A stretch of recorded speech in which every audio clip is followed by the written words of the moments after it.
정미자가 어린 시절을 떠올릴 때마다 마음 깊은 곳이 서늘해졌습니다. 누군가에게는 웃으며 이야기할 수 있는 학창 시절이겠지만 그녀에게 그 시절은 다시 돌아가고 싶지 않은 어두운 방과 같았어요. 그 방은 문을 닫아두었다고 믿을 때도 불쑥 열려 오래된 냄새와 차가운 공기를 함께 끌어들이곤 했습니다. 정미자의 집은 오래된 골목 끝에 자리한 작은 단층 집이었습니다. 지붕은 비가 많이 오는 날이면 조금씩 물이 새어 어머니가 양동이와 대야를 이곳저곳에 놓아두었습니다. 겨울이면 벽 틈새로 찬 바람이 스며들어 집안에서도 손끝이 시려웠습니다. 벽지는 군데군데 뜯겨 있었고 오래전에 남은 곰팡이 자국이 희미하게 자리하고 있었어요. 넉넉하지 않은 집이었지만 그래도 가족이 모여 사는 공간이었기에 정미자에게는 세상에서 가장 안전한 곳이기도 했습니다. 아버지는 공장에서 기계를 다루는 일을 했습니다. 출근길마다 말없이 작업복 상의를 걸치고 무거운 발걸음으로 집을 나서곤 했지요. 밤늦게야 돌아왔고 손등은 늘 굳은 살과 작은 상처들로 가득했습니다. 어머니는 새벽마다 집을 나와 동네 식당에서 설거지를 하고 오후에는 병원 청소 일을 맡아 하루 종일 몸을 움직였습니다. 두 분의 손은 늘 물에 불어 있었고 손등에는 작은 상처가 수없이 남아 있었습니다.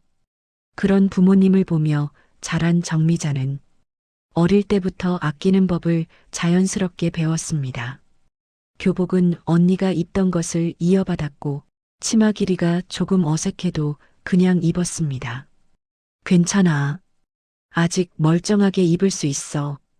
그녀는 늘 이렇게 말하며 새 옷을 요구하지 않았습니다. 운동화 역시 밑창이 많이 닳았지만 겉으로 티가 잘 나지 않는다고 생각하며 계속 신었어요. 하지만 학교에서의 현실은 냉정했습니다. 아이들은 작은 차이도 빠르게 알아차렸고 그 차이를 가볍게 넘기지 않았습니다. 반의 중심에 서 있던 박영숙은 언젠가부터 조용한 정미자를 예리한 눈으로 바라보았습니다. 어느 날 아침 정미자가 교실 문을 열고 들어섰을 때였어요. 여느 때처럼 교실은 시끌벅적했지만 그녀가 들어오는 순간 몇몇 아이들의 시선이 쏠렸습니다. 영숙 무리에 있던 아이가 친구의 옆구리를 쿡 찌르며 속삭였습니다. 봐, 또 그 치마 그대로야. 작은 목소리였지만 정미자는 정확히 들었습니다. 못 들은 척 자리에 앉았지만 가슴 한켠이 단단하게 굳어지는 느낌이 들었어요. 수업 시작 전 정미자는 낡은 필통을 책상 위에 올렸습니다. 모서리는 닳고 지퍼는 여러 번 수선한 흔적이 있었습니다. 그 모습을 본 아이 하나가 말했습니다. 저 필통 아직도 쓰는 거야? 진짜 오래 쓰네. 말투는 장난처럼 들렸지만 눈빛은 가벼운 조롱을 띠고 있었습니다. 주변 아이들 몇 명이 희미하게 웃자 정미자는 조용히 필통을 다시 가방 안에 넣었습니다. 점심시간 정미자는 도시락을 챙겨오지 못하는 날이 많았습니다. 어머니가 새벽부터 바빠 아침을 챙기지 못하던 날이면 찬밥과 김치로 대충 끼니를 때우고 학교에 와야 했지요. 그럴 때면 급식을 먹기 위해 줄을 서면서도 주변의 시선을 의식할 수밖에 없었습니다. 어느 날은 작게 싸온 도시락을 펼쳤습니다. 계란 프라이 하나, 무나물 조금, 김치가 전부였지만 정미자는 감사한 마음으로 한 숟가락 뜨려 했습니다. 그 순간 옆자리 아이들이 갑자기 일어나 말했습니다. 우리 저쪽에서 먹자. 그들은 다른 자리로 옮겨갔고 정미자는 젓가락을 든 손에 힘이 들어가는 걸 느꼈습니다. 아무렇지 않은 척 밥을 먹었지만 밥알이 목에서 잘 넘어가지 않았습니다.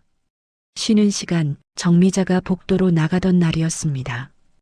영숙 무리가 교실 뒤편에 모여 있었고 서로 눈짓하며 웃고 있었습니다. 정미자가 가까이 가자 아이들은 갑자기 말을 멈추며 종이를 숨겼습니다. 책상 위에는 종이 한 장이 놓여 있었고 그 위에는 삐뚤게 쓰인 조롱 섞인 말들이 여러 줄 적혀 있었어요. 가난한 애, 지저분한 애 같은 단어들이었습니다. 정미자는 한눈에 자신을 향한 것임을 알았지만 그저 조용히 종이를 접어 쓰레기통에 넣었습니다. 하지만 마음속에서는 그 글씨가 계속 남아 하루 종일 가슴을 무겁게 했습니다. 수업 시간이 되면 긴장은 더 심해졌습니다. 선생님이 칠판에 문제를 적으며 말했습니다. 이번 문제는 정미자가 풀어볼까? 그 순간 정미자의 심장은 불안하게 뛰기 시작했어요. 칠판 앞으로 걸어가는 발걸음은 유난히 무거웠습니다. 분필을 쥔 손이 떨려 숫자가 제대로 써지지 않았습니다. 뒤편에서 희미한 웃음소리가 들렸습니다. 봐, 또 저래. 누군가 속삭였고 그 한마디가 정미자의 등 뒤를 차갑게 스쳤습니다. 문제를 끝까지 풀지 못하고 자리로 돌아오자 노트가 눈물에 젖을까봐 고개를 깊게 숙였습니다. 방과 후 집으로 돌아가는 길은 조금이나마 숨을 돌릴 수 있는 시간이었습니다. 학교 앞 분식집에서는 튀김 냄새가 풍겼고 친구들은 떡볶이를 사 먹으며 웃고 떠들었습니다. 정미자는 그 사이를 빠르게 지나쳐 버스 정류장을 향해 걸었습니다. 주머니에는 왕복 버스비밖에 없었기 때문에 분식집을 바라볼 여유도 없었습니다. 버스를 타면 창가에 앉아 창문 밖으로 흐르는 풍경을 바라보았습니다. 해가 기울며 동네 골목이 붉게 물들고 아이들은 공을 차며 뛰어다니고 있었어요. 정미자는 그런 모습을 보며 저 아이들처럼 웃고 싶다는 생각을 잠시 품었다가 금세 접었습니다. 웃는 일조차 조심스러웠던 시절이었지요. 집에 도착하면 어머니는 빨갛게 부은 손으로 설거지를 하고 있었습니다. 오늘은 어땠어? 어머니의 질문에 정미자는 늘 같은 대답을 했습니다. 응, 괜찮았어. 그 말 뒤에는 숨겨진 감정이 많았지만 정미자는 부모님의 걱정을 피하고 싶었습니다. 아버지가 늦은 밤 퇴근하고 돌아오면 잠시나마 집안에 온기가 돌았습니다. 아버지는 피곤한 몸으로도 딸의 얼굴을 보면 미소를 지었습니다. 우리 미자, 오늘도 학교 잘 갔다 왔구나. 그 말 한마디가 정미자의 하루를 버티게 하는 힘이었습니다. 하지만 가족이 모두 잠든 밤이 되면 정미자의 마음속 상처들이 하나씩 떠올랐습니다. 친구들의 웃음소리, 책상 위의 낙서, 혼자 먹던 점심시간, 떨리던 손, 그 모든 장면이 되감기처럼 반복되며 그녀의 가슴을 아프게 했습니다. 정미자는 이불을 끌어올리고 눈을 꼭 감았습니다. 생각을 멈추려고 애썼지만 마음속 잡음은 쉽게 잦아들지 않았습니다. 눈가에 맺힌 눈물이 베개로 스며들 때쯤 그제야 조금 마음이 가벼워졌습니다. 내일은 조금 나아지겠지. 그녀는 속으로 조용히 말했습니다. 아무도 대답해주지 않았지만 그 말을 하는 것만으로도 스스로를 버티게 만드는 힘이 되었습니다. 그렇게 여러 해 동안 정미자는 말하지 못한 상처를 품은 채 성장했습니다. 겉으로 보기에는 조용하고 성실한 학생이었지만 그녀의 마음속에는 수없이 깨졌다 이어붙은 마음이 하나의 조용한 층을 이루고 있었습니다. 그 상처들은 그녀를 아프게 했지만 결국 그녀를 단단하게 만들기도 했습니다. 그리고 훗날 32년 만에 찾아온 동창의 초대가 그 과거를 다시 흔들어 깨울 것이라는 것을 그녀는 아직 알지 못하고 있었습니다. 늦겨울 오후 햇빛이 아파트 단지 사이로 비집고 들어와 거실 바닥에 길게 누워 있었다. 창틀에는 미세하게 먼지가 쌓여 있었지만 그 위로 내려앉는 빛은 유난히 따뜻해 보였다. 정미자는 천천히 커튼을 조절하며 빛의 양을 맞췄다. 너무 많이 열면 눈이 부셨고 너무 닫으면 방 안이 금세 어두워지는 계절이었다. 거실은 늘 그렇듯 단정했다. 창가 쪽 좁은 수납장 위에는 작은 화분 2개 놓여 있었고 그 옆에 오래된 가족사진 액자가 하나 고요히 세워져 있었다. 사진 속의 그녀는 지금보다 훨씬 젊었고 아이 둘은 아직 키가 작아 어깨에 매달리듯 서 있었으며 남편 태주는 사진 속에서도 어색한 미소를 짓고 있었다. 정미자는 그 사진을 힐끔 바라보았다. 그래, 나도 여기까지 잘 왔지.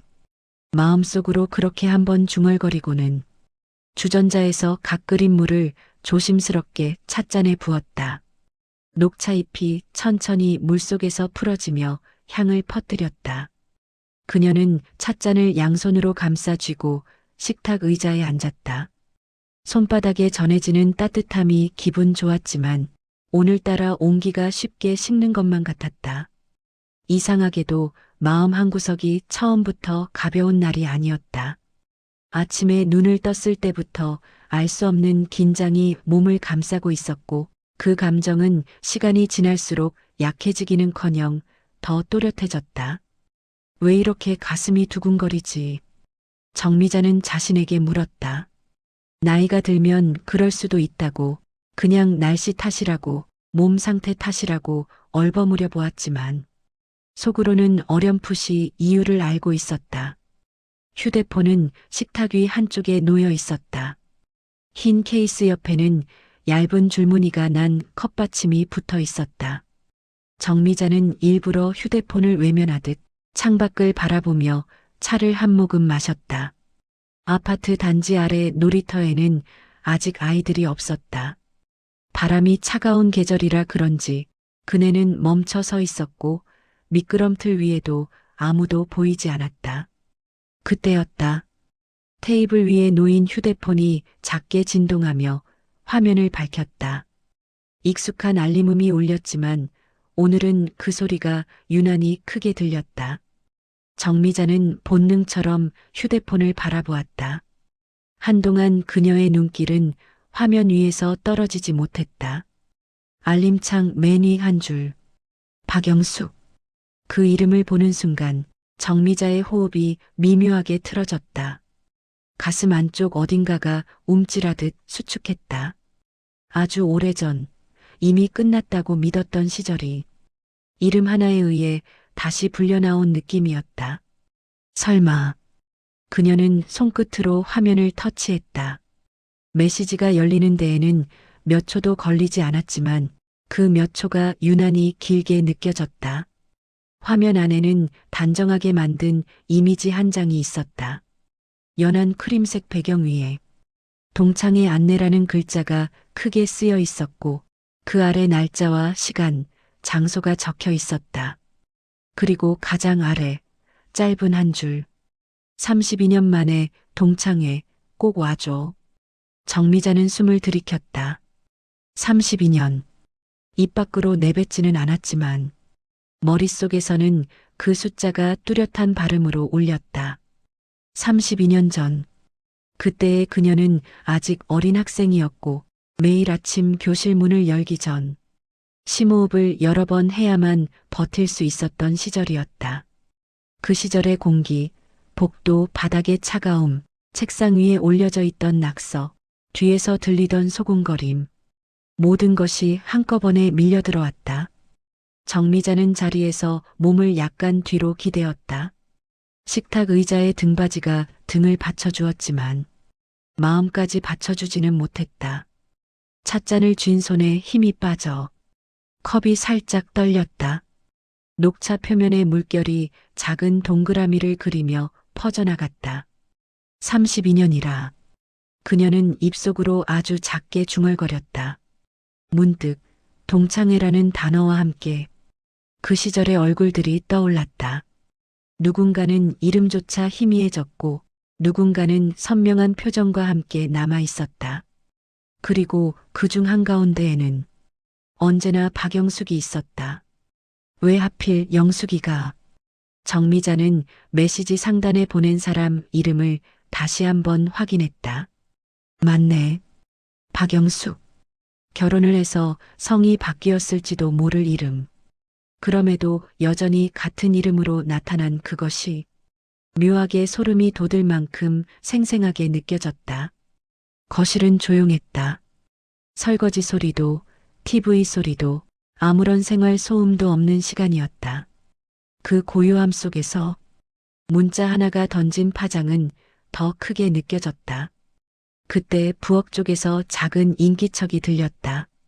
잠시 후 편한 집안 옷차림의 남편 김태준이 손에 머그잔을 든 채 거실로 걸어 나왔다. 그는 따뜻한 커피 향을 풍기며 의자 하나를 끌어다 정미자 맞은편에 앉았다. 여보, 오늘은 좀 조용히 앉아 있네.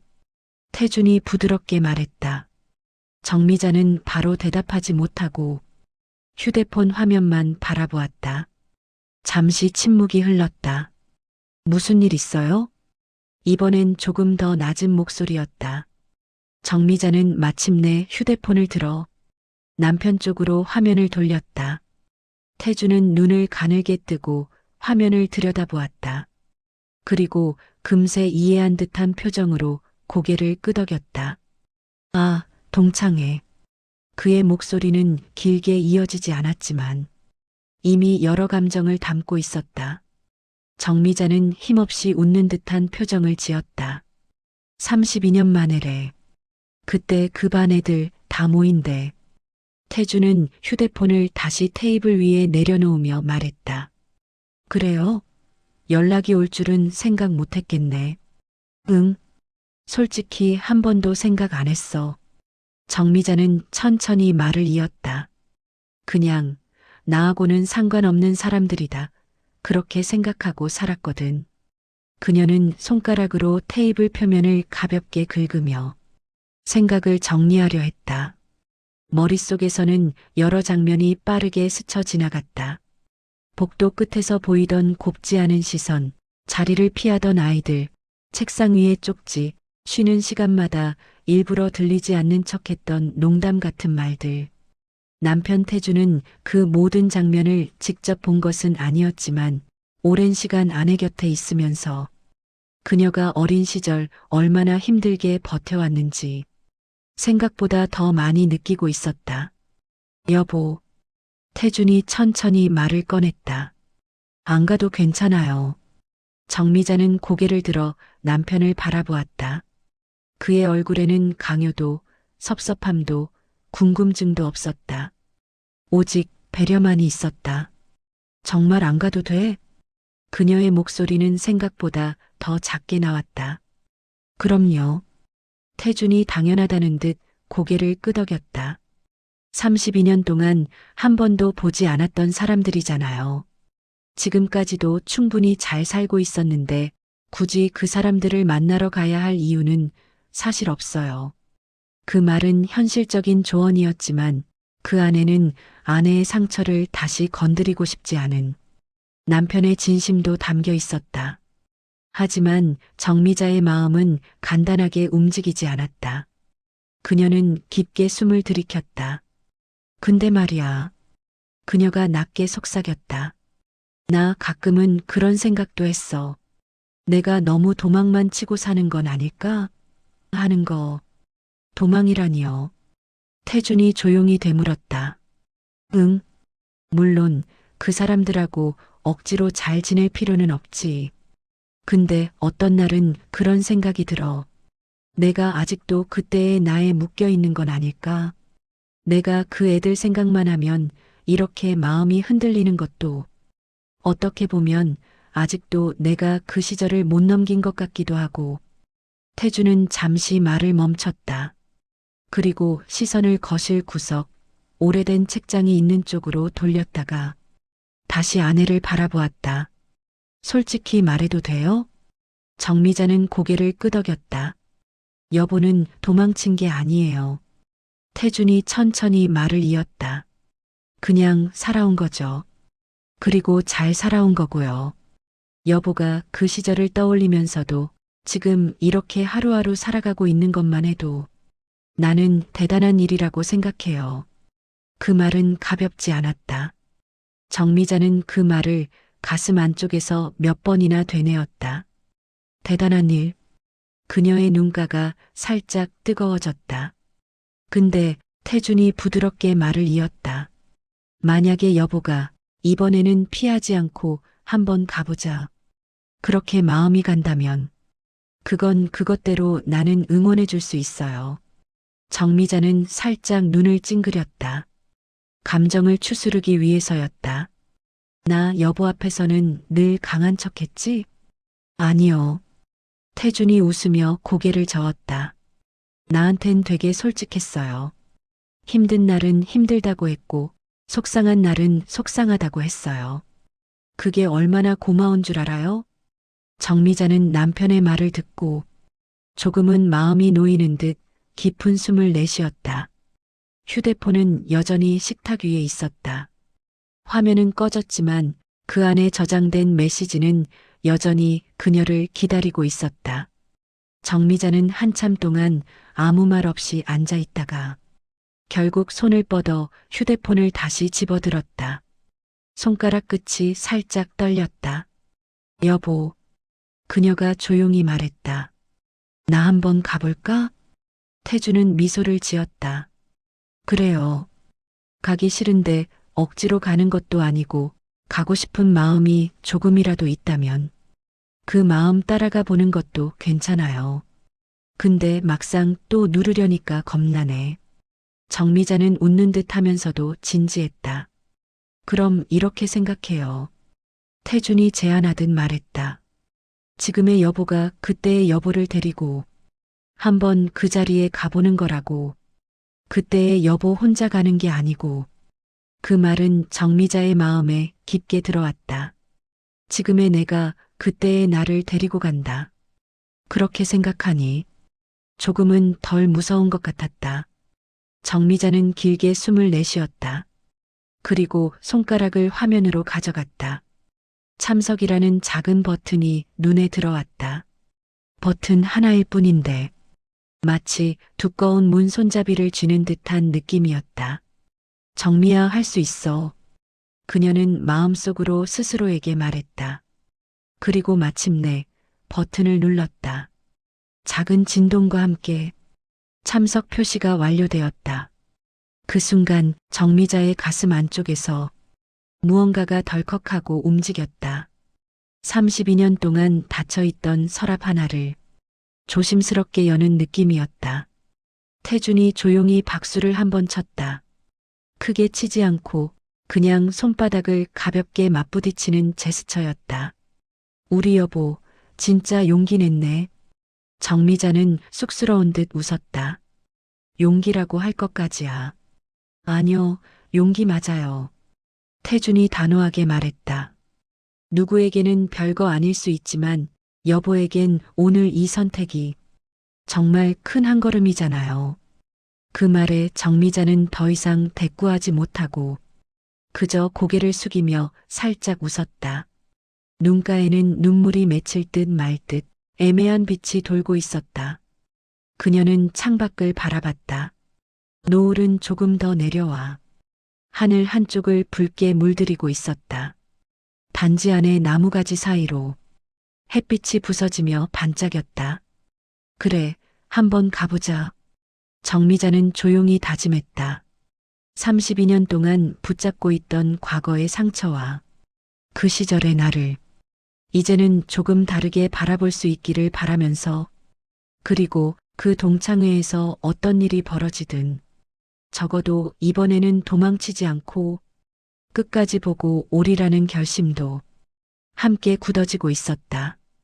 참석 버튼을 누른 다음 날 아침 정미자는 눈을 뜨자마자 어제의 그 순간을 떠올렸다. 정말 눌렀지. 내가 베개 옆에 휴대폰을 슬쩍 바라보았다. 새로운 메시지는 없었다. 그저 어제 받았던 동창회 안내가 받은 편지함 안 어딘가에 조용히 남아있을 뿐이었다. 여보, 일어나요. 옆에서 남편 태준의 목소리가 들렸다. 정미자는 몸을 살짝 돌려 남편을 바라보았다. 응, 벌써 일어날 시간이네.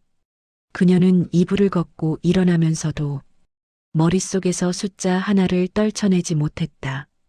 32. 이 숫자는 이제 나이도 아니고 날짜도 아니고 떨어져 있던 시간이 되었다. 부엌에서 계란을 깨고 국을 데우고 김을 자르면서도 그녀의 마음은 계속해서 요동쳤다. 가서 무슨 말을 해야 하지? 내가 그 시절을 마치 아무 일 없었던 것처럼 대할 수 있을까? 식탁에 앉아 밥을 먹는 동안 남편은 일부러 동창의 이야기를 꺼내지 않았다. 굳이 건드리지 않아도 지금 이 순간 정미자의 머릿속이 무엇으로 가득 차 있는지 그는 너무 잘 알고 있기 때문이었다.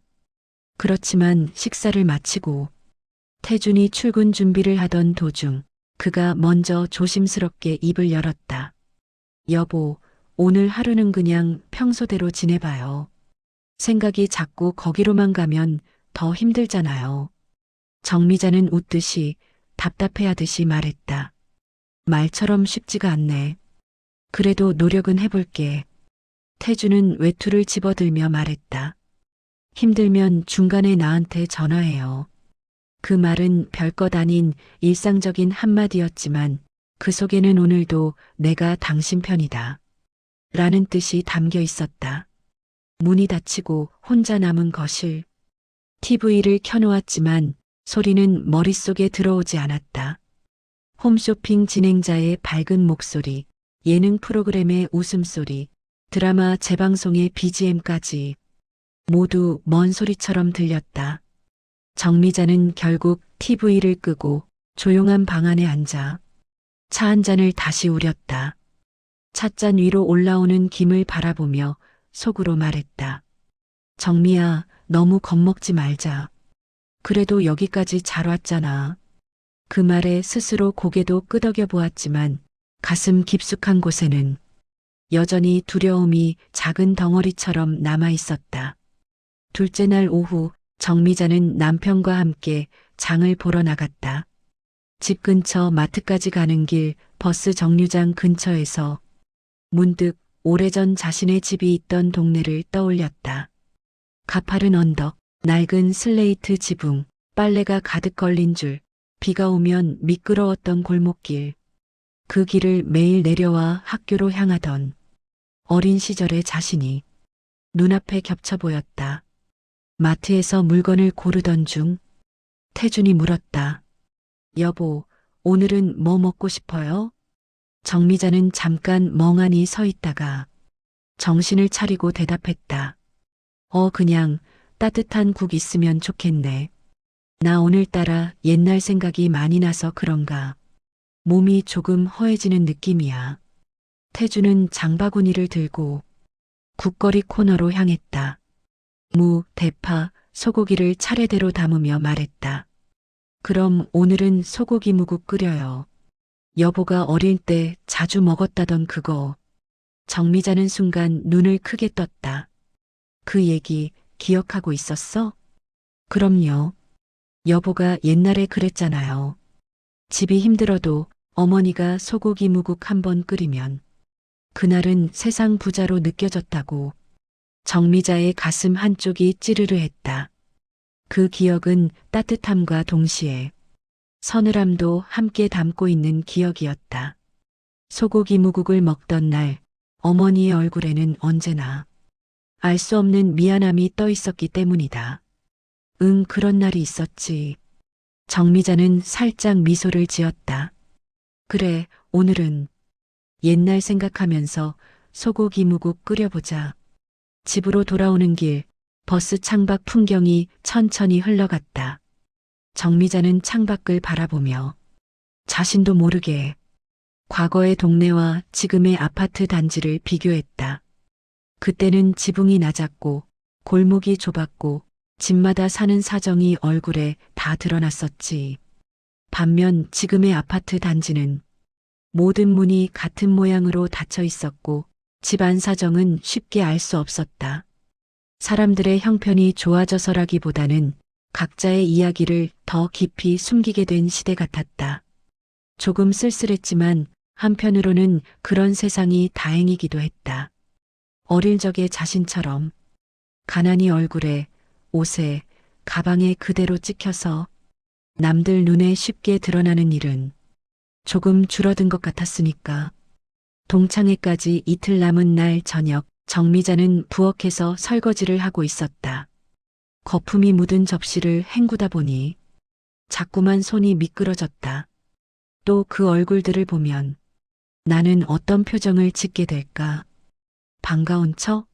아무 일 없었다는 듯? 그 생각을 하다 보니 그녀는 문득 씁쓸한 기분이 들었다. 그때 거실에서 TV를 보던 태준이 부엌으로 걸어왔다. 여보, 오늘따라 설거지를 오래 하네. 정미자는 그제야 정신을 차리고 물을 잠갔다. 그냥 생각 좀 하느라. 또 그 생각이에요? 태주는 물어볼 필요도 없다는 듯, 그러나 확인 차원에서 부드럽게 질문했다. 정미자는 수건으로 손을 닦으며 웃었다. 내가 요즘 하는 생각이 그것밖에 더 있나? 태주는 싱크대 옆에 기대 조심스럽게 말을 꺼냈다. 여보, 솔직히 말해서 가기 싫다는 마음이 지금 더 큰 거예요? 아니면 그래도 한번 가보자는 마음이 조금이라도 더 큰 거예요? 정미자는 잠시 눈을 감았다 떠서 남편을 바라보았다. 모르겠어. 하루에도 몇 번씩 바뀌어. 아침엔 그래, 가보자 하다가 저녁 되면 아니야, 안 가고 싶어가 돼. 이 나이 먹고도 왜 이리 마음이 오락가락하는지 참 스스로도 답답해. 태주는 고개를 끄덕였다. 그럴 수밖에 없죠. 그만큼 그 시절이 여보한테 힘든 시간이었단 증거니까요. 정미자는 그 말에 갑자기 눈가가 뜨거워졌지만 애써 웃음으로 넘겼다. 그래도 내가 한 번은 마주해야 할 것 같아. 그 시절을 완전히 지워버리고 싶은 마음도 있지만 또 한편으로는 그래도 나는 이렇게 잘 살아왔다. 그걸 보여주고 싶은 마음도 있거든. 태주는 그 말을 듣고 아내를 바라보는 눈빛이 더 부드러워졌다. 여보, 그가 말했다. 당신이 그 자리에 서기만 해도 나는 충분히 대단하다고 생각해요. 거기서 무슨 말을 했는지, 누가 어떤 표정을 지었는지는 중요하지 않아요. 당신이 서기만 해도 그게 이미 이긴 거예요. 그 말에 정미자는 더 이상 고개를 들기 어려웠다. 눈물이 조금 고였지만 그녀는 고개를 숙인 채 수건으로 손만 계속 문질렀다. 이 사람 곁에 있는 것만으로도 나는 이미 많이 구원받았구나. 그런 생각이 들었다. 동창회 전날 밤 집안은 유난히 조용했다. 태주는 먼저 잠자리에 들었고 정미자는 혼자 거실에 앉아 있었다. 불을 다 끄지 않고 스탠드만 켜둔 상태라 거실의 한쪽만 노랗게 밝아 있었다. 테이블 위에는 내일 입을 옷이 미리 올려져 있었다. 차분한 베이지 니트와 검은 스커트, 그리고 소박한 구두 한 켤레. 정미자는 그 옷들을 한참 동안 바라보았다. 옷을 고르는 데에만 며칠이 걸린 느낌이었다. 혀끝으로 살짝 입술을 적시며 그녀는 조용히 속으로 물었다. 미자야, 정말 갈 거야? 응, 이번만큼은 가보자. 마치 두 사람의 자신이 서로 대화를 나누는 것 같았다. 한 명은 아직도 골목 끝에 주저앉아 울음을 삼키고 있는 어린 소녀였고, 다른 한 명은 많은 시간을 버텨내며 여기까지 걸어온 지금의 어른이었다. 괜찮아. 지금의 내가 그때의 나 손잡고 같이 가줄게. 정미자는 아주 작은 목소리로 스스로에게 말했다. 그 말을 한 뒤 가슴 한가운데 묵직하게 걸려있던 돌덩이가 조금은 작아진 듯한 기분이 들었다. 그녀는 조용히 일어나 침실로 향했다.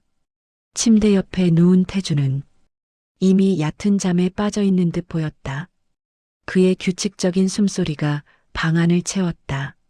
정미자는 이불 속에 조심히 몸을 누였다. 옆으로 살짝 돌아 누워 남편의 등을 바라보았다. 여보, 그녀가 아주 작은 목소리로 불렀다. 태주는 잠결에도 대답했다. 응, 왜요? 나 내일 정말 잘해볼게. 그 말은 누군가에게 잘 보이겠다는 의미가 아니라 도망치지 않겠다는 다짐에 가까웠다. 태주는 눈을 뜨지는 않은 채 그저 손을 뻗어 정미자의 손을 잡았다. 여보는 이미 잘하고 있어요.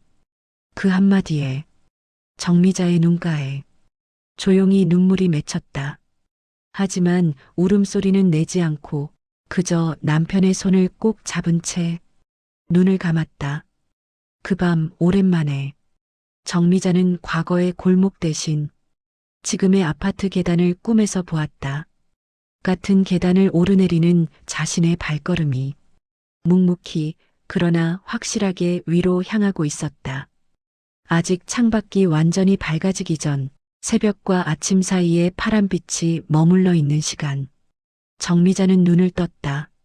잠에서 깬 것인지 긴장으로 인해 눈이 떠진 것인지 스스로도 알 수 없었다. 아, 그녀는 잠시 천장을 바라보다가 천천히 숨을 들이켰다. 심장은 조용하게 뛰고 있었지만 그 리듬은 평소와 다르게 불규칙해 보였다. 동창회 당일 아침, 그 말만 머릿속에 떠올라도 배 안쪽이 조여드는 듯한 긴장감이 느껴졌다.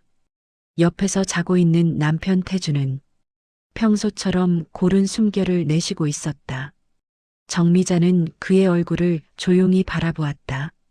세월이 남긴 주름이 눈가에 얇게 잡혀 있었지만 그 주름조차도 온화해 보였다.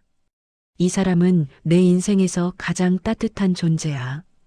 그녀는 이불을 살짝 들추고 발끝부터 조심스럽게 바닥에 내렸다. 춥지는 않았지만 손끝과 발끝은 긴장으로 약간 서늘했다. 부엌으로 걸어가며 정미자는 천천히 마음을 가라앉히려 노력했다. 하지만 걸을 때마다 마음속 어딘가에서 불안이 작은 발자국처럼 따라오는 것이 느껴졌다. 전기포트 스위치를 눌렀다. 기계가 딸깍 소리를 내며 작동했다. 물이 데워지는 동안 그녀는 싱크대에 두 손을 짚고 눈을 감았다. 정미야, 괜찮아. 오늘도 숨을 쉬는 것부터 천천히 시작하면 돼. 그녀는 마치 스스로에게 말하듯 숨을 천천히 들이쉬었다.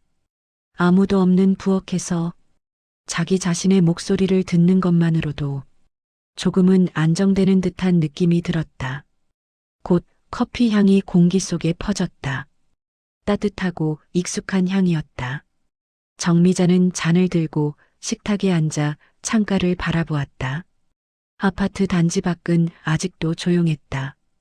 몇몇 집의 창문에는 불이 켜져 있었고 어린아이를 깨우는 엄마의 목소리처럼 희미한 생활의 소리들이 조금씩 스며들기 시작하고 있었다. 오늘 가는 거 맞지? 포기할 수는 없지. 하지만 무섭기도 해. 정미자는 커피를 한 모금 마시고 두 손으로 잔을 감싸 쥐었다. 손끝으로 전해지는 따뜻함이 가슴으로 번지기를 바라며 그때 뒤에서 익숙한 발걸음 소리가 조심스레 들렸다. 여보, 벌써 일어났어요? 태준의 목소리는 잠이 덜 깬 듯 조금 낮고 부드러웠다. 정미자는 뒤돌아보며 말했다. 응, 잠이 자꾸 깼어. 태준은 식탁 의자에 앉으며 말했다. 그럴 줄 알았어요. 어제 계속 뒤척이길래. 티났어? 정미자가 쑥스럽게 웃자. 많이 났죠. 잠꼬대도 하던데요? 정미자의 얼굴이 붉어졌다. 정말? 정말이에요. 근데 무슨 말인지는 잘 안 들렸어요. 그냥 괜찮아, 괜찮아 이랬던 것 같은데. 그 말을 듣자 정미자의 가슴 한쪽이 묘하게 저릿했다. 내가 꿈에서도 괜찮다고 달래고 있었구나. 태주는 커피 잔을 들며 말했다. 여보, 오늘 무리하지는 말아요. 가다가 힘들면 그냥 돌아와도 되고. 내가 말했죠? 그게 실패가 아니라니까요. 정미자는 고개를 끄덕였다. 응, 알겠어. 하지만 그녀도 알고 있었다. 스스로 돌아오지 않을 거라는 것을, 적어도 문 앞까지는 서야 한다는 사실을. 정미자는 천천히 화장대 앞에 앉았다. 거울에는 긴장으로 인해 약간 굳은 표정의 자신이 비쳤다. 조명 아래에 드러난 피부는 평소보다 조금 더 창백해 보였고 눈가에는 피곤함이 얇게 스며 있었다. 정미자는 한참 동안 거울을 보았다. 그래, 32년 만에 가는 건데 이 정도면 당연한 거지. 파운데이션을 손등에 덜고 스펀지로 살살 두드리며 피부에 바르기 시작했다. 손이 아주 조금 떨렸지만 그 떨림조차도 오늘의 일부였다. 화장을 하다 말고 그녀는 문득 중학생 때 교실 뒤편 깨진 거울 앞에서 쭈그려 앉아 머리를 정리하던 자신의 모습을 떠올렸다. 조금만 손을 대도 손끝에 먼지가 묻는 거울, 가난한 집 딸이라는 티가 나는 낡은 교복, 다른 아이들 사이에서 유난히 초라해 보이던 머리핀. 그때도 거울을 보며 생각했었지. 나는 왜 이렇게 작고 약하고 왜 나는 다른 애들이랑 다를까? 정미자는 거울 속 자신의 눈을 바라보며 파운데이션을 다듬었다. 그 위에 아주 살짝 볼터치를 올렸다. 지금 나는 그때의 나랑 달라. 조용히 중얼거렸다. 머리를 차분하게 빗고 귀걸이도 골랐다. 너무 화려하지 않으면서도 조금은 힘을 담아낼 수 있는 작은 진주 귀걸이. 옷장 앞에 서서 숨을 들이켰다. 정갈하게 걸어둔 베이지 니트를 꺼내 입고 검은 스커트의 주름을 손으로 쓸어내렸다. 옷을 다 입고 나서 전신 거울 앞에 천천히 섰다. 거울 속에는 어제보다 조금 더 단단해 보이는 여성이 서 있었다. 32년 동안 살아온 시간들이 등 뒤에서 그녀를 떠받치고 있는 듯한 모습이었다. 그래, 괜찮아. 오늘의 나는 어제보다 조금 더 용기 있다. 신발을 신다가 정미자는 잠시 멈춰섰다. 현관 거울에 비친 자신의 얼굴이 순간 낯설어 보였다. 동창의 가방을 들고 현관문 바로 앞에서 그녀는 한 번 더 깊게 숨을 들이켰다. 그때 뒤에서 태준이 다가왔다. 여보. 그는 말없이 그녀의 어깨 위에 부드럽게 손을 올렸다. 정말 잘할 수 있을까요? 정미자의 목소리는 약간 떨렸다. 태준은 그녀의 손을 잡았다. 따뜻하고 확신에 찬 손이었다. 여보가 거기까지 걸어 나가는 것만으로도 이미 잘하고 있어요. 그리고 여보는 혼자가 아니에요. 내가 집에서 계속 같이 가고 있어요. 정미자는 입술을 깨물었다. 눈가가 뜨거워지는 것을 느끼며 천천히 고개를 끄덕였다. 다녀올게. 응, 다녀와요. 그리고 힘들면 전화해요. 무슨 일이 있어도 내가 갈 테니까. 정미자는 그의 손을 쥔 손가락에 힘을 조금 더 주었다. 문을 열자 아침 공기가 얼굴에 닿았다. 차갑지는 않았지만 신선하고 약간 쓸쓸한 공기였다. 이제 정말이야. 엘리베이터 앞에 섰을 때 심장이 다시 빠르게 뛰기 시작했다. 문이 딩 소리를 내며 열리고 정미자는 조심스럽게 안으로 들어갔다. 내려가는 동안 거울에 비친 자신의 모습을 바라보았다. 아무 말도 하지 않아도 눈빛만으로도 긴장하고 있다는 게 느껴졌다. 그래도 괜찮아. 지금의 나 여기 서 있는 것만으로도 어릴 때의 나에게는 상상도 못할 일일 테니까. 1층에 도착하자 아침 햇빛이 아파트 로비 안으로 들어와 있었다. 넓고 깨끗한 타일 위로 햇빛이 반짝거렸다. 밖으로 걸어 나오자 바람 속에 섞인 생활의 소리가 들렸다. 유치원 버스를 기다리는 아이들, 강아지를 안고 계단을 내려오는 이웃, 멀리서 들려오는 자동차 경적 소리. 이 평범한 일상의 풍경들이 오늘따라 이상하게 삶의 무게를 가볍게 만들어주는 듯했다. 버스 정류장을 향해 걷던 중 정미자는 한순간 발걸음이 잠시 멈추는 것을 느꼈다. 정말 가는 거야? 그 질문이 가슴 안쪽에서 갑자기 불쑥 튀어나왔다. 32년이라는 시간. 그 시간은 그녀에게 기억 속 친구들보다 그리고 그들이 던졌던 말보다 더 큰 벽처럼 서 있었다. 돌아갈까? 생각은 그렇게 속삭였지만 발걸음은 멈추지 않았다. 버스는 정다운 소리를 내며 정류장에 멈춰섰다. 정미자는 조심스럽게 올라탔다. 뒤쪽 창가 좌석에 앉아 창문 쪽으로 몸을 돌렸다. 버스가 출발했다. 창밖으로 아파트 단지가 멀어졌다. 그 순간 과거의 골목 풍경이 슬며시 스며들기 시작했다. 좁고 가파른 골목, 빗물이 흘러내리면 계단은 아슬아슬하게 미끄러웠다. 겨울이면 찬바람이 골목을 깊게 파고들어 손이 얼어붙을 정도였고, 여름이면 지붕 위로 햇볕이 내려앉아 골목 전체가 뜨거운 열기로 반짝거렸다. 정미자는 창문에 손바닥을 가볍게 대었다. 어릴 때 학교 가던 길이 생각났다. 교복 치마 끝이 낡아 실밥이 튀어나와 있던 날, 옆반 아이들이 지나가며 그걸 일부러 보고 킥킥거리던 장면. 아무 말도 하지 않았지만 그 웃음 속에는 수많은 의미가 담겨 있었다. 그때는 그게 세상의 전부라고 생각했었지. 버스는 신호를 건너며 도시 중심 쪽으로 향했다. 새 건물과 오래된 건물이 뒤섞인 풍경이 지나갔다. 정미자는 창밖을 바라보며 미묘한 감정이 밀려오는 것을 느꼈다. 지금 나는 이 버스를 타고 가고 있지만 그때의 나는 그저 그 골목에서 벗어나고 싶어 했었지. 그때와 지금의 거리도, 시간도, 삶의 무게도 모두 달라졌다. 버스에서 내린 순간 심장이 다시 크게 뛰기 시작했다. 건물 앞에 걸린 작은 간판, 동창회 모임실 비올, 마치 시간이 그 순간을 중심으로 멈춰 있는 듯한 느낌이 들었다. 정미자는 천천히 문 쪽을 향해 걸어갔다. 문 너머에서 들리는 사람들의 목소리, 어딘가에서 들린 듯한 웃음소리, 가까워질수록 발걸음이 더욱 느려졌다. 문 손잡이에서 한 뼘 정도 떨어진 곳에서 정미자는 멈춰섰다. 여기까지 왔어. 여기서 돌아가도 돼.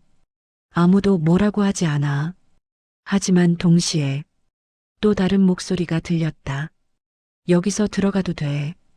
정말 괜찮아. 손수건을 가방에서 꺼내 손에 쥐고 정미자는 눈을 감았다. 그리고 천천히 숨을 깊게 들이쉬었다. 눈을 뜨자 심장이 고동치는 소리가 귓가에서 크게 들렸다. 그녀는 손을 조금씩 뻗었다. 손끝이 문 손잡이를 향해 아주 천천히 다가갔다.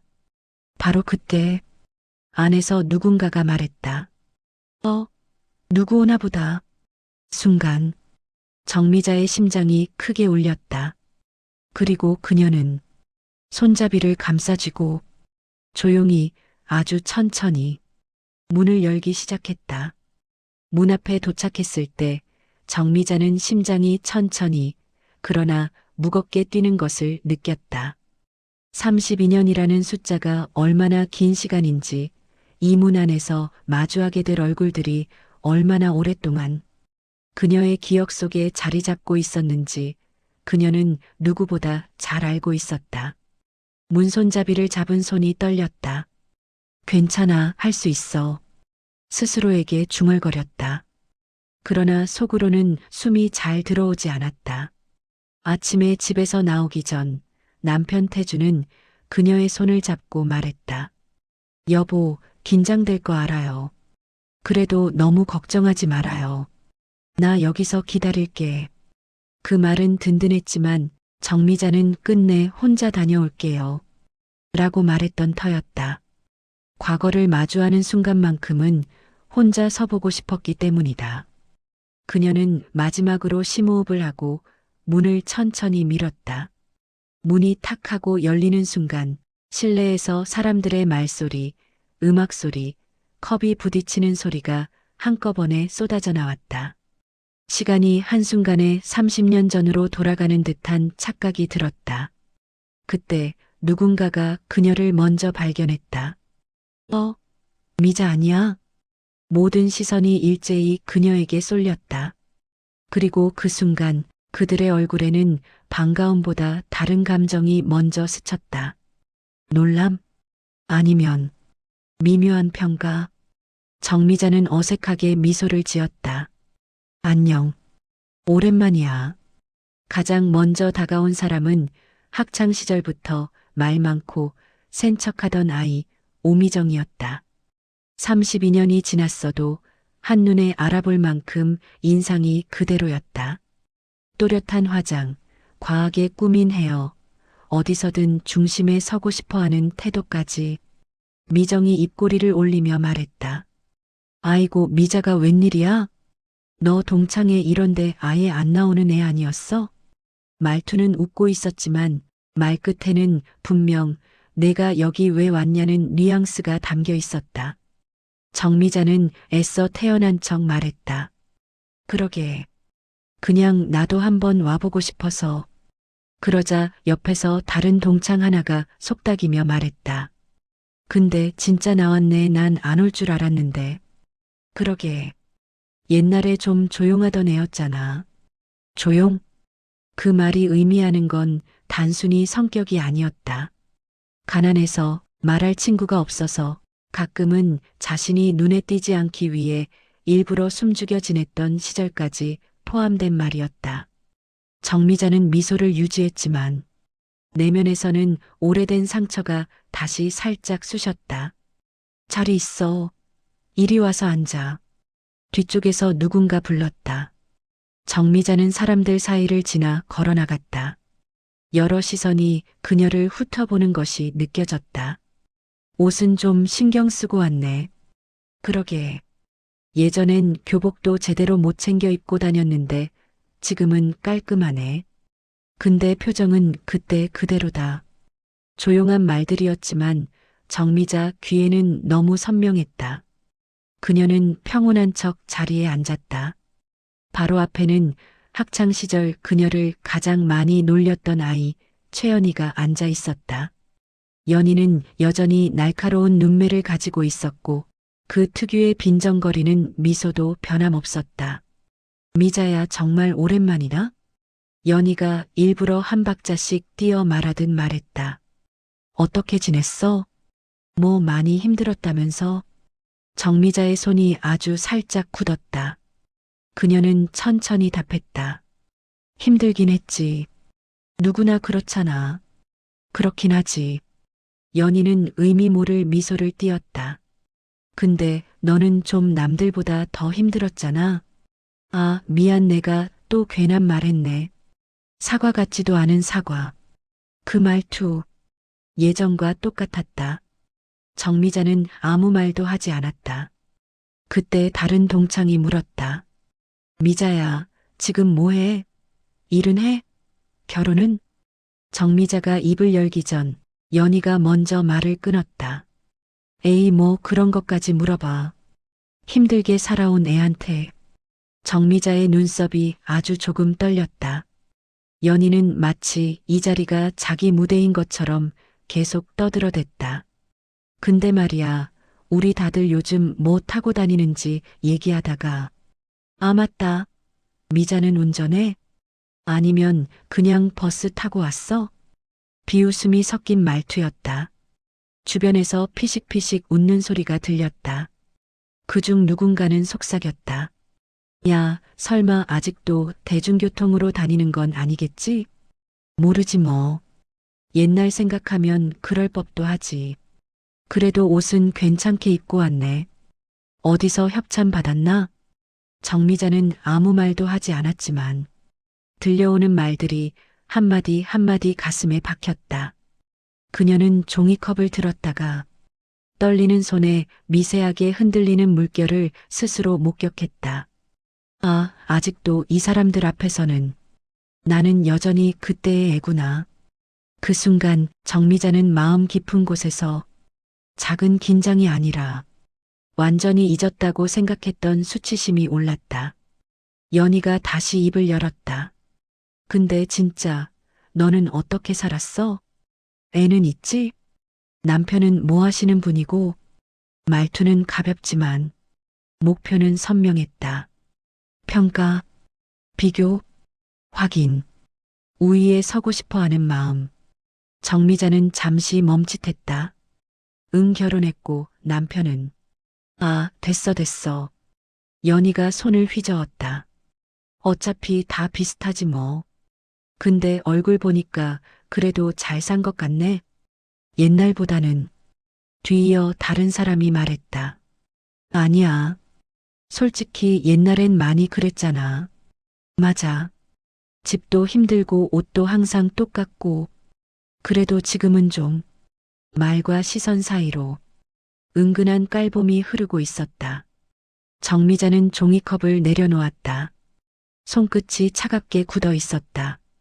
왜 여기 왔을까? 이럴 줄 알면서 그때 문득 누군가가 창 쪽을 바라보며 말했다. 밖에 차 한 대 서는데. 와, 뭐야? 엄청 비싼 차 같은데? 다른 사람들도 창 쪽을 봤다. 차 번호판도 특이한데? 아니, 저건 브랜드부터가 다르잖아. 누구 왔나? 하지만 정작 정미자는 창밖을 보지 않았다. 그녀는 고개를 숙인 채 숨만 조용히 내쉬고 있었다. 그러다 문이 열렸다. 부드러운 엔진 소리가 실내 공기와 섞여 들어왔다. 그리고 문틈 사이로 들어오는 한 남자의 그림자. 여보. 낮고 따뜻한 목소리가 정미자 뒤에서 들렸다. 정미자는 천천히 고개를 들었다. 심장이 순간적으로 뜨겁게 뛰었다. 문 앞에는 정갈한 외투, 단정한 수트, 넓은 어깨, 단단한 분위기, 그리고 그녀가 가장 사랑하는 사람. 남편 김태준. 태준은 미자를 보며 부드럽게 미소 지었다. 전화에도 안 받아서 데리러 왔어요. 순간 테이블 전체가 조용해졌다. 아무도 말하지 않았다. 모두가 입을 반쯤 벌린 채 태준을 바라보고 있었다. 연희가 가장 먼저 눈을 크게 뜨고 말했다. 저 사람 누구야? 정미자는 천천히 일어났다. 내 남편. 그 말이 떨어지는 순간 사람들의 표정이 동시에 굳어졌다. 누군가 속삭였다. 저 차에 내린 사람이 남편이라고? 근데 차가 저 정도면. 다른 사람이 이어서 말했다. 아니야, 그냥 좋은 차 수준이 아닌데? 저 브랜드는 아예 가격이 다르잖아. 설마 진짜야? 연희가 말문이 막힌 얼굴로 태준을 위아래로 살폈다. 혹시 어디 회사? 태준은 예의 바른 웃음을 지으며 말했다. 아, 제 소개가 늦었네요. 저는 기업에서 일하고 있습니다. 아, 직책은 사장입니다. 사장? 누군가 컵을 떨어뜨릴 뻔했다.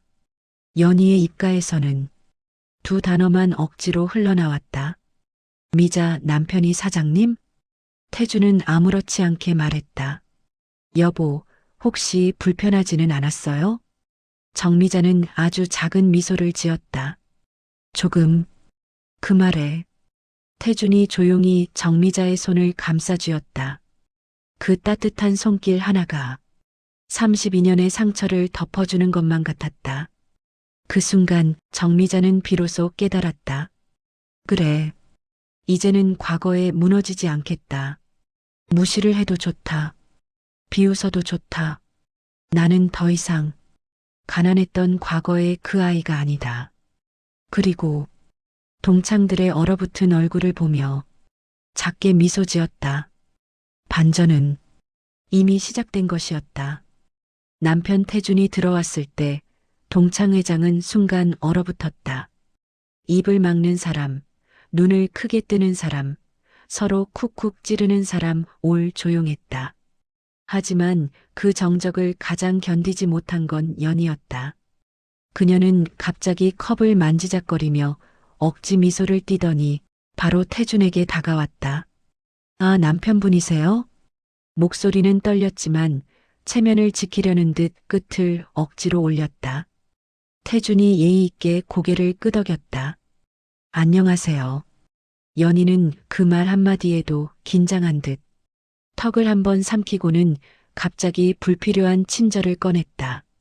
아, 그 미자가 우리 반에서 제일 조용한 애였어요. 너무 조용해서 좀 재미없긴 했지만 뒤에 작은 웃음을 추가했다. 하하, 제가 그때 좀 장난도 치고 그랬었죠. 정미자의 눈빛이 흔들렸다. 연희는 그걸 즐기는 사람처럼 흘깃보며 계속 말했다. 근데 두 분 요즘 어디 살아? 아니, 무슨 일 하세요? 아까 사장님이라고 했나? 정확히 어떤? 태준이 자연스럽게 정미자 쪽으로 걸어와 부드러운 목소리로 그녀에게 말했다. 여보, 힘들진 않았어요? 그 한마디에 연희의 얼굴이 끊어지는 듯 굳었다. 힘들긴 뭐가요? 우리끼리 재밌게 얘기하고 있었는데. 연희가 맞받아쳤다. 그러면서도 시선을 태준에게 두며 말했다. 사장님이시라면서요. 어느 회사? 분명 작은. 연희야. 한 동창이 옆에서 자제시키듯 낮게 부르자. 연희는 인상을 찌푸렸다. 왜? 내가 뭐 틀린 말 했어? 우리 이제 다 나이도 있고, 뭐, 궁금한 건 물어볼 수도 있는 거지. 하지만 그 말이 끝나기도 전에 다른 테이블에서 속삭임이 들렸다. 연희 또 시작이다. 저 성질이 예나 지금이나. 아까부터 계속 미자만 건드리더라. 연희는 그 말들을 다 들었지만 눈을 감고 웃어넘겼다. 아유, 그만 좀 해. 나 그냥 궁금해서 물어본 거잖아. 사장님이면 뭐 얼마나 큰 회사겠어? 그 말에 몇몇 동창이 눈을 크게 떴다. 누군가는 헛기침을 했다. 태주는 차분했다. 저희 회사는 직원이 700명 정도 됩니다. 그 순간 테이블 위 공기가 확 변했다. 연희가 들고 있던 종이컵이 살짝 흔들렸다. 7,000명? 목소리까지 떨렸다. 하지만 그녀는 끝까지 체면을 지키고 싶었다. 아, 그럼 그 정도 회사면 뭐. 예전에 미자랑 결혼할 때도 힘드셨겠네? 미자 집안 사정이 좀 그랬잖아요. 입꼬리를 올리며 미묘하게 웃었다. 우리 때 다 알던 얘기니까. 그 말은 정미자 마음속 어딘가를 깊이 찔렀다. 순간 다른 동창 하나가 아주 조용히 연희야, 그건 좀 하고 말하자. 연희는 바로 쏘아붙였다. 왜? 내가 틀린 말했어? 그땐 다 알던 이야기였고 지금 와서 가식 떨 필요 있어? 연희는 끝까지 버티고 있었다. 이 자리를 놓치기 싫었던 것이다. 32년 동안 유지해오던 반의 서열 1번이라는 자리를 그녀는 마지막으로 정미자를 노려보듯 말했다. 여기까지 운 좋게 잘 살고 왔구먼, 뭐. 옛날엔 그렇게 못났더니. 그 말은 연희가 꺼낼 수 있는 가장 날선 카드였다. 정미자의 숨이 순간적으로 멎었다. 연희야. 이번에는 조용히 하지만 단단한 목소리가 들렸다. 은희였다. 늘 따뜻하던 그녀의 얼굴에는 조금의 실망이 섞여 있었다. 너 지금 너무 심하게 말한다. 연희가 당황한 얼굴로 말문을 잃었다. 아니, 나 그냥 사실 말한 거잖아. 그러자 남자 동창 하나가 입을 열었다. 사실이어도 굳이 저렇게 말해야 하냐? 그는 정미자를 보며 말했다. 미자한테 상처되는 말이지. 다른 동창들도 고개를 끄덕였다. 맞아. 아까부터 너무했어. 연희, 너 요즘도 사람 무시하는 버릇 못 고쳤다. 우리 다 알고 있었어. 연희는 얼굴이 빨개졌다. 뭐야 너희들. 나한테 왜 이래? 하지만 지금은 연희의 시대가 아니었다. 테이블 다른 쪽에서 누군가 정미자에게 말했다. 미자야, 예전에 힘들었어도 넌 진짜 잘 살아냈다. 그래. 그때 내가 얼마나 조용히 버티던지 우리도 기억해. 그리고 지금 보니까 내가 제일 멋져. 정미자의 눈가가 촉촉해졌다. 그 순간 또 다른 동창이 태준을 향해 말했다. 남편분이 너무 점잖고 좋으시다. 말투부터 딱 믿음직스러우시네. 두 분 정말 잘 어울린다. 연희는 입술을 깨물었다. 그녀는 지지 않는 성격이었다. 그래서 마지막 발악을 했다. 그래도 미자가 우리보다 잘 살진 않잖아. 남편이 잘난 거지 미자가 잘난 건 아니잖아. 그러자 태준이 천천히 정미자 뒤로 와섰다. 그의 목소리는 차분했지만 단단했다. 제 아내가 어떤 사람인지 당신들은 잘 모르시는 것 같네요. 모두의 시선이 태준에게 쏠렸다. 저는 아내가 살아온 길을 누구보다 가까이서 봤습니다. 그리고 확신합니다. 그는 정미자의 어깨 위에 손을 올렸다. 이 자리에서 가장 강한 사람은 제 아내입니다. 터질 듯한 정적. 그리고 누군가 박수를 쳤다. 한 명, 두 명, 셋, 여러 명. 연희만이 그 속에서 얼굴이 완전히 무너진 채 앉아 있었다. 정미자는 그 모습을 보면서도 속으로 이렇게 말했다. 그래, 이제는 누가 날 무시해도 흔들리지 않는다. 그리고 그녀는 더 이상 32년 전의 소녀가 아니었다. 연희는 자신을 향해 쏟아지는 비난을 견디지 못하고 마치 사냥개처럼 눈을 번뜩이며 다시 공격할 대상을 찾았다. 그 표적은 자연스레 태준에게 향했다. 그래도 말이죠. 연희는 떨리는 목소리를 억지로 가다듬었다. 아무리 남편분이 잘난 사람이라도 미자가 잘나서 그런 남편 만난 건 아니잖아요. 이 말은 테이블의 온도를 단숨에 10도로 떨어뜨릴 만큼의 독이 있었다. 태준은 잠시 말없이 연희를 바라보았다. 표정은 흔들리지 않았다. 하지만 눈빛은 단단하고 깊어졌다. 방금 뭐라고 하셨죠? 그의 말투는 부드럽지만 바닥에는 차가운 금속이 깔려 있었다. 연희는 순간 움찔했으나 이미 물러날 수 없었다. 제가 뭐 틀린 말 했어요? 아니, 그때 다 알았잖아요. 미자네 집안 사정도 그렇고 학교 다닐 때도 늘 뒤에서 조용하게 남 눈치나 보던 애였고 그러다 정미자를 힐끗 보며 비웃음 섞인 웃음을 지었다. 제가 뭐 없는 말을 한 건 아니잖아요. 정미자의 손이 무릎 위에서 천천히 움츠러들었다. 은희가 그만해, 연희야. 하고 말했지만 연희는 듣지 않았다. 솔직히 말해봐요. 사장님이시라면서요? 연희는 태준에게 몸을 조금 더 기울였다. 그리고 마치 조롱하듯 손톱 끝으로 자신의 턱을 톡 치며 말했다. 어떤 회사 사장이면 미자 같은 애랑 결혼을 하셨을까요? 사람 보는 눈이 너무 착하신가? 그 말은 방 안의 모든 공기를 얼려버릴 만큼 잔인했다. 사람들은 숨조차 쉬지 못했다. 정미자의 눈동자가 미세하게 흔들리고 입술이 힘없이 떨렸다. 그때 태준이 자리에서 천천히 일어났다. 움직임은 느리지만 압도적인 존재감이 있었다. 마치 그 순간부터 방 안의 중력이 바뀐 것처럼 태준은 연희 앞까지 걸어와 아주 가까이에서 눈을 마주했다. 그러나 어떤 위협적인 행동도 하지 않았다. 표정도 말투도 차분했다. 그러나 그 안에 담긴 힘은 명확했다. 부인을 평가하는 기준이 지금 말씀하신 것과 같습니까? 연희는 시선을 피하지 못하고 눈을 계속 깜빡였다. 태준은 다시 조용히 말을 이었다.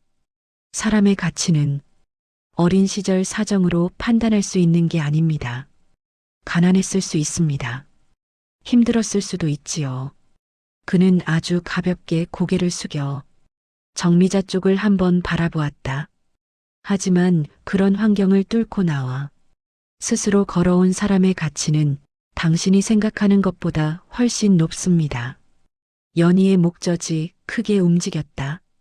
태준의 목소리는 위협도 고함도 아니라 그저 사실을 말하고 있었지만 그 사실은 누구보다 강한 힘을 가지고 있었다. 연희가 억지로 웃음을 지어 보였다. 멋있는 말 잘하시네. 그러나 웃음은 금방 일그러졌다. 하지만 결혼은 현실이잖아요. 현실에서는 다들 조건 보고 결혼하지 않나요? 아무리 포장해도 미자 같은 애는 그 말은 끝내지 못했다. 태준의 눈빛이 선명하게 바뀌었다. 부드럽던 표정이 서서히 식어갔다. 그러나 분노가 아니라 담담한 단호함이 자리 잡았다. 저는 그가 천천히 말했다. 아내의 과거 때문에 결혼한 것이 아닙니다. 연희는 숨을 멈췄다. 태주는 한 걸음 더 다가왔다. 연희가 자연스럽게 뒤로 물러섰다. 저는 아내의 사람됨, 성실함, 배려심, 그리고 강인함을 그 누구보다 잘 알고 있습니다. 그는 단호하게 말했다. 저는 제 아내가 제 인생에서 가장 귀한 사람이라고 믿습니다. 정미자의 눈에서 눈물이 한 방울 떨어질 듯 흔들렸다. 태준이 말을 이어갔다.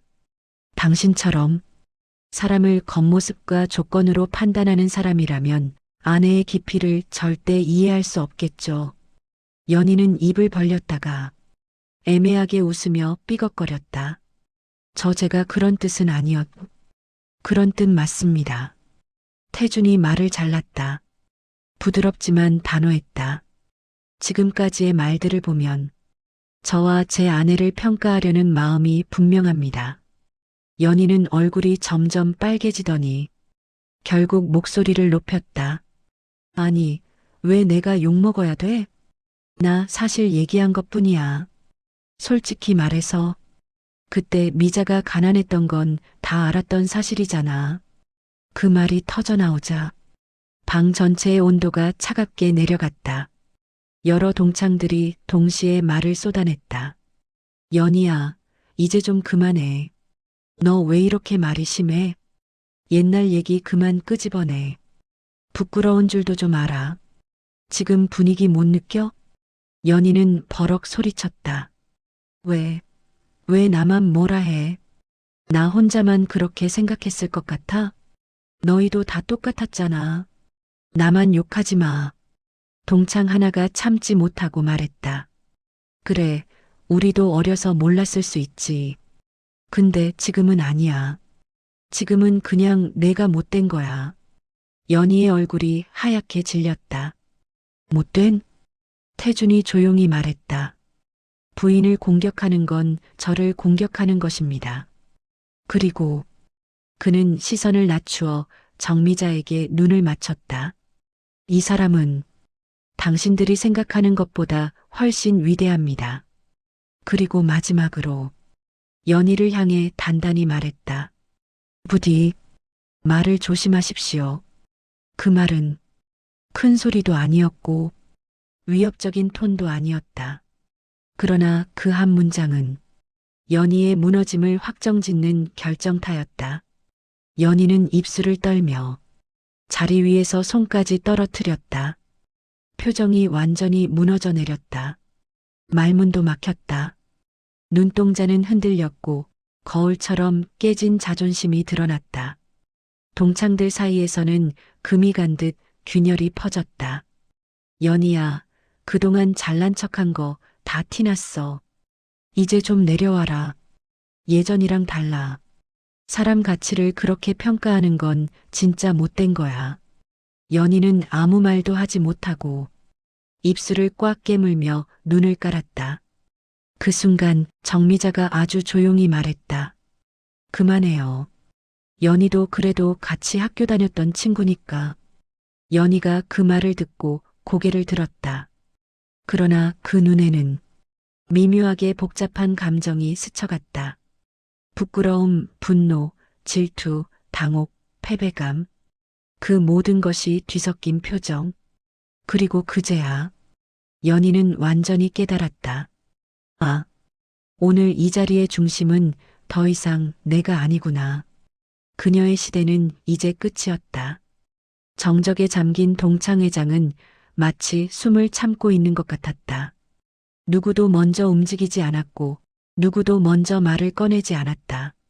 연희는 주변에서 자신을 향하는 시선들을 보며 눈동자를 계속 흔들었다. 불안은 점점 커졌고 마침내 그녀는 다급하게 주변 사람들을 향해 말했다. 너희들, 내가 틀린 말했어? 목소리가 떨리고 있었다. 나 혼자 그런 생각한 거 아니잖아. 옛날에 우리 다 같이 그랬잖아. 그녀의 시선은 예전부터 자신을 따르던 무리, 항상 뒤에서 고개를 끄덕이며 맞아 하던 동창들에게로 향했다. 가장 먼저 눈이 마주친 사람은 수진이었다. 학생 때 연희와 붙어 다니며 늘 약한 친구들 놀리는 걸 즐기던 아이. 연희는 수진을 향해 떨리는 목소리로 말했다. 수진아, 너 기억나지? 그때 같이 얘기했잖아. 미자 도시락 반찬 보고 웃고 내가 주도해서 그런 거 아니잖아.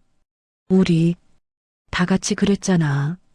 수지는 고개를 숙였다. 한참 동안 아무 말도 하지 않았다. 그러다 아주 조용히 말했다. 미안한데 난 그 얘기 하고 싶지 않아. 연희는 눈을 크게 뜨며 다급하게 말했다. 뭐? 너도 그때 그랬잖아. 웃고 놀리고 뒤에서 얘기하고 나 혼자 그런 거 아니었지. 수진이 고개를 천천히 들었다. 그리고 말없이 고개를 저었다. 그땐 우리가 어렸잖아. 수진은 떨리는 목소리로 말했다. 근데 오늘 보니까 내 말은 그냥 못된 말이야. 그 말은 연희에게 모욕과 배신이 한꺼번에 꽂히는 칼날이었다. 수진아, 너까지 그러면 어쩌라고.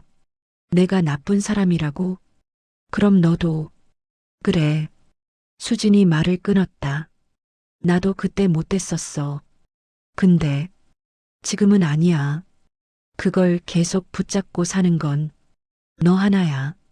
연희의 입술이 파르르 떨렸다. 뭐라고? 너 지금 나한테 손절하는 거야? 수지는 아무 말도 하지 않았다. 그 침묵이 대답 대신이었다. 연희는 바로 옆에 앉아있던 효정에게 몸을 돌렸다. 효정은 늘 연희 옆에서 웃고 떠들던 친구였다. 효정아, 너라도 말 좀 해봐. 우리 같이 다녔잖아. 너도 그때 미자. 그러나 효정은 차가운 얼굴로 연희를 바라보며 말했다. 미안한데 그 얘기 하고 싶지 않아. 그러더니 아주 작은 목소리로 말했다. 난 내 편 못 들어. 오늘은 너무 심했어. 연희는 순간 숨이 턱 막혀왔다.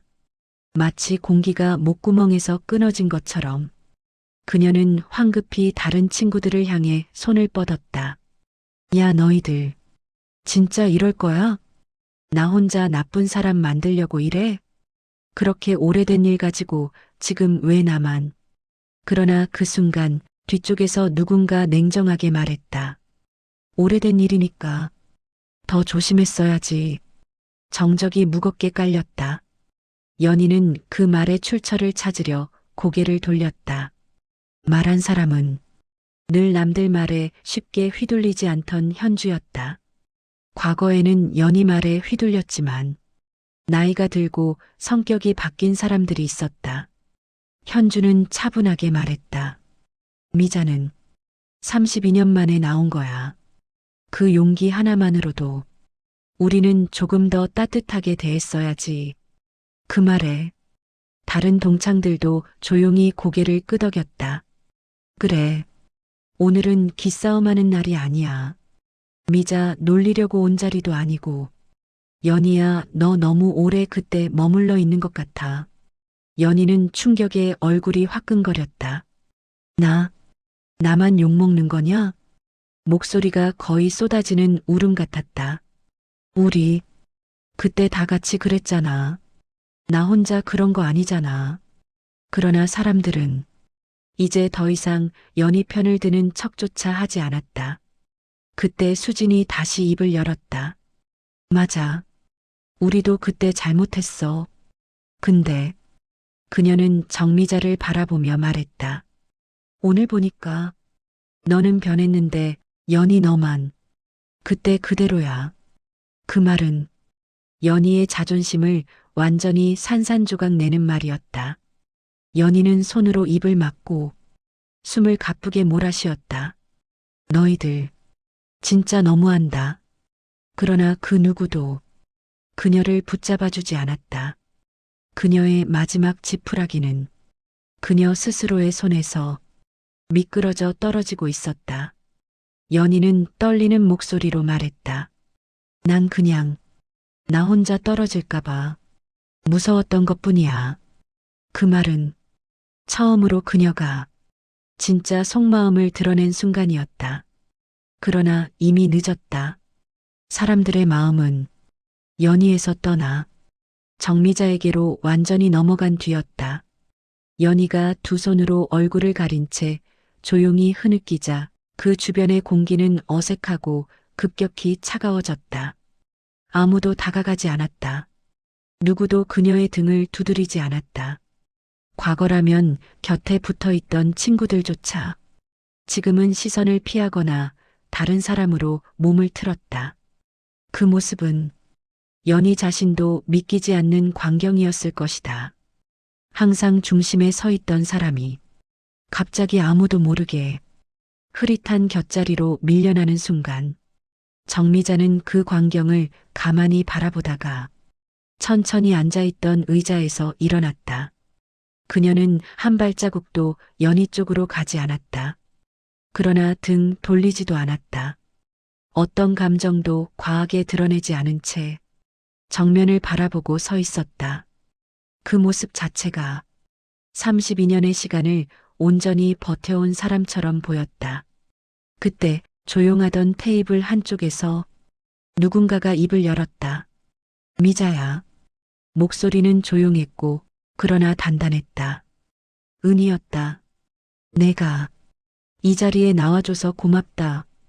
은희의 한마디에 정미자는 순간 숨이 멎는 듯했다. 내가 이 자리에 앉아 있는 것만으로도 그게 얼마나 큰 용기인지 오늘 와서 알았다. 그 말은 정미자의 마음을 깊게 흔들었다. 오늘의 행동이 누구에게도 큰 의미가 없을 거라 생각했는데 누군가는 정말로 이해하고 있었다.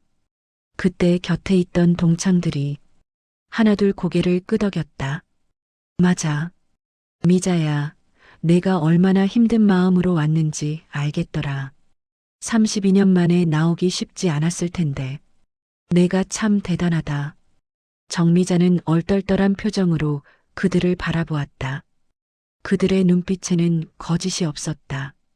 예전처럼 가벼운 웃음이나 얄미운 장난도 없었다. 온전한 진심이었다. 이때 남자 동창 하나가 천천히 손가락을 손등으로 두드리며 말했다. 나는 솔직히 연희 말 듣고 좀 화났어. 그는 정미자를 바라보며 이어 말했다. 어릴 때 우리가 뭘 알았겠어. 그땐 그냥 철없었지. 근데 미자는 항상 혼자였는데도 누구 하나 탓한 적도 없었잖아. 또 다른 동창이 말했다. 맞아. 미자, 너 늘 조용했는데. 근데 그게 도망이 아니라 그냥 자존심 지키려고 조용했던 거였던 것 같아. 정미자의 눈가가 다시 뜨거워졌다. 그리고 사람들의 시선이 자연스레 연희 쪽으로 향했다. 연희는 손등으로 눈물을 닦아내며 몸을 일으키려다 말고 정미자를 바라보았다. 그 눈빛은 마치 왜 나만 이렇게 되냐는 듯 억울함과 당황이 섞여 있었다. 그러나 이번에는 누구도 연희를 보호하려 하지 않았다. 심지어 늘 연희 옆에서 따라다니던 수진이 입술을 깨물며 말했다. 연희야, 오늘은 내가 너무 잘못했어. 효정도 말했다. 맞아. 내가 미자한테 한 말들. 다른 누구도 아니고 우리도 듣기 힘들었어. 그 말에 연희의 표정은 완전히 무너졌다. 다들 왜 이래? 왜 갑자기 다들 미자 편을 들어?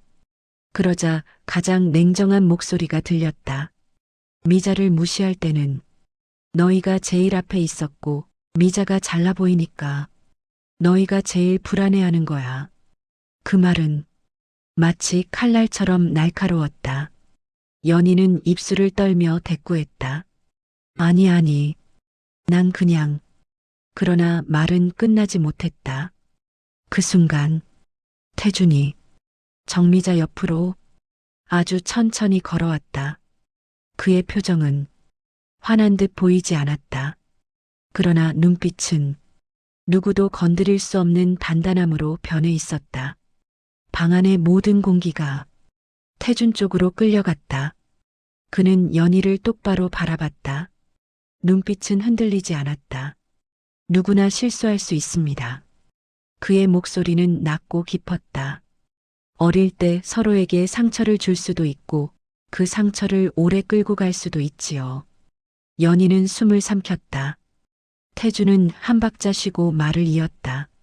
하지만 그 상처를 이유로 다른 사람을 계속 아프게 하는 건 실수가 아니라 선택입니다.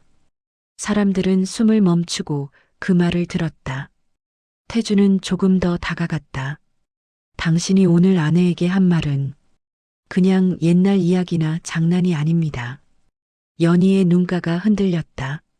아내의 과거를 조롱하고 그의 인생을 평가하고 그의 지금을 깎아내리는 말이었습니다. 그는 조용히 고개를 저었다. 그건 누구에게도 할 수 없는 말입니다. 정미자의 눈에서 눈물이 또렷하게 맺혔다. 태주는 정미자의 손을 잡았고 정미자는 그 손을 놓지 않았다. 태준이 다시 연희에게 말했다. 당신이 살아오며 힘들었던 것, 그 상처들은 이해합니다. 하지만 그의 눈빛이 깊게 가라앉았다. 그 상처로 다른 사람을 다치게 하면 그때부터는 그 상처의 주인이 당신이 아니라 당신이 상처 준 사람이 됩니다. 그 말은 연희의 자존심을, 아니, 그녀의 오랜 갑옷을 완전히 부숴버리는 말이었다. 연희는 결국 두 손으로 얼굴을 가리고 어깨를 들썩이며 조용히 울기 시작했다. 그녀에게 다가가는 사람은 아무도 없었다. 그리고 사람들은 정미자 쪽으로 몰려들었다. 미자야, 정말 오늘 와줘서 고맙다. 너 같은 친구가 있다는 게 우린 행운이야. 내가 얼마나 괜찮은 사람인지 오늘 확실히 알았다. 누군가는 말했다. 그리고 남편분, 정말 존경스럽다. 또 누군가는 웃으며 말했다. 야, 미자 남편. 말씀하시는 거 보니까 진짜 멋있더라. 그런 사람 쉽지 않아. 정미자는 사람들의 말에 천천히, 아주 천천히 미소를 지었다. 그 미소는 32년 동안 그녀의 내면에 숨어있던 조그마한 씨앗이 오늘 비로소 피어난 듯한 미소였다. 그 순간 연희는 완전히 고립되었고 정미자는 처음으로 사람들 속에서 정당한 자리를 찾았다. 한 번도 서본 적 없는 그 자리. 그러나 사실은 그녀가 서야 마땅한 자리였다. 동창회장이 조용해지기 시작했다. 사람들은 삼삼오오 흩어져 나갔다. 누군가는 아쉬운 미소를, 누군가는 복잡한 마음이 담긴 표정을 지었다. 하지만 모두가 마지막으로 정미자를 향해 따뜻한 인사를 건네고 나갔다. 미자야, 조심해서 가. 오늘 정말 잘 왔다. 다음엔 꼭 연락하자. 정미자는 그 인사들이 너무 낯설고 너무 따뜻해서 마음이 이상하게 먹먹해졌다. 문이 닫히자 남아있는 건 정미자와 남편 태준, 그리고 조금 전까지의 무거운 공기가 남긴 잔향뿐이었다. 정미자는 조용히 숨을 들이켰다. 그리고 겨우 미소를 짓듯 말한다. 끝났네. 태준이 천천히 고개를 끄덕인다. 응, 이제 가자. 정미자는 걷기 시작했다. 발걸음이 느리고 마치 무언가를 뒤에 남기고 가는 듯한 느낌이 들었다. 입구로 나서자 밤 공기가 그녀의 얼굴에 부드럽게 닿았다. 도심의 불빛들이 따뜻하게 번져 보이고 차가운 바람이 뺨을 스치며 오늘의 감정을 한 겹씩 걷어가는 듯했다. 두 사람은 잠시 아무 말도 하지 않았다. 정미자의 마음속엔 32년 동안 묶인 감정이 천천히 풀려나오는 듯했다. 그러다 정미자가 작게 입을 열었다. 태준 씨. 태준은 그녀를 바라봤다. 왜 그래? 정미자는 잠시 머뭇거리다가 속삭이듯 말했다. 고마워. 태준은 잠시 멈칫했지만 고개를 살짝 기울이며 미소 지었다. 뭐가? 그 사람들 앞에서 나 그렇게 지켜준 거. 정미자의 목소리는 금방이라도 떨릴 것 같았다. 그런 말 누구한테 들어본 적 없었어. 그녀는 낮게 숨을 내쉬었다. 누가 나를 그렇게 귀한 사람이라고 말해준 적. 정미자는 끝내 말을 잇지 못했다. 눈가가 붉게 물들어 있었다. 태주는 천천히 그녀의 걸음을 멈추게 했다. 그리고 정미자의 양 어깨를 잡고 천천히 눈을 맞췄다. 미자 씨. 그는 조용히 말했다. 나는 오늘 처음 말한 게 아니야. 정미자의 눈이 살짝 흔들렸다.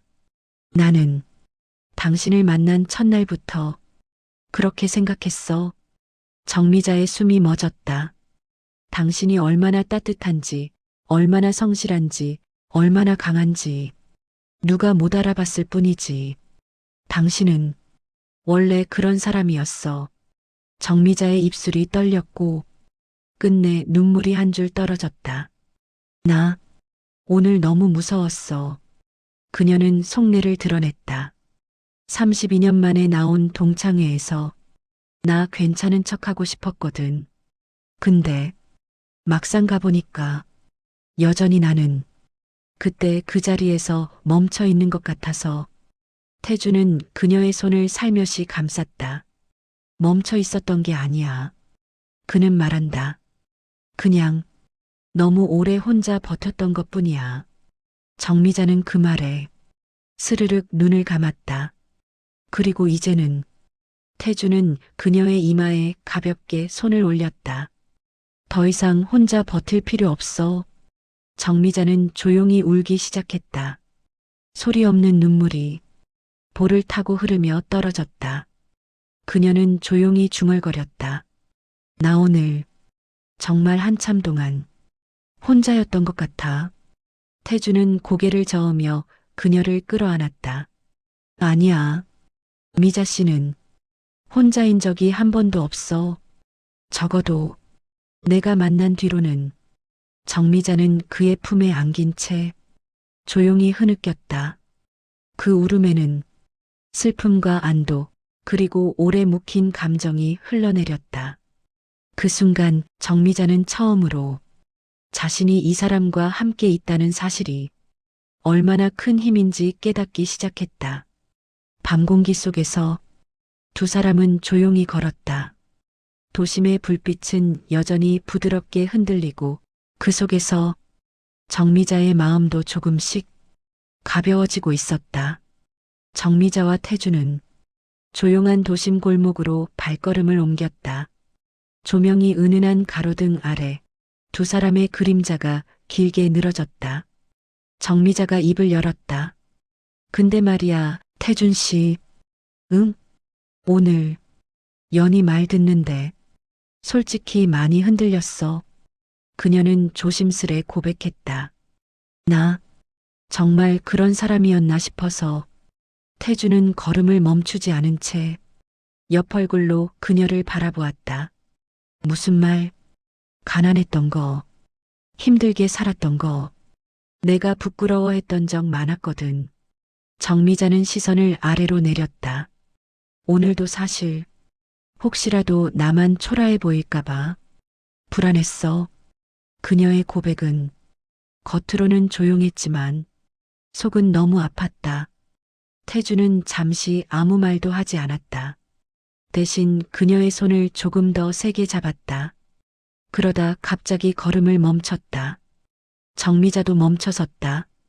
태주는 그녀를 바라보았다.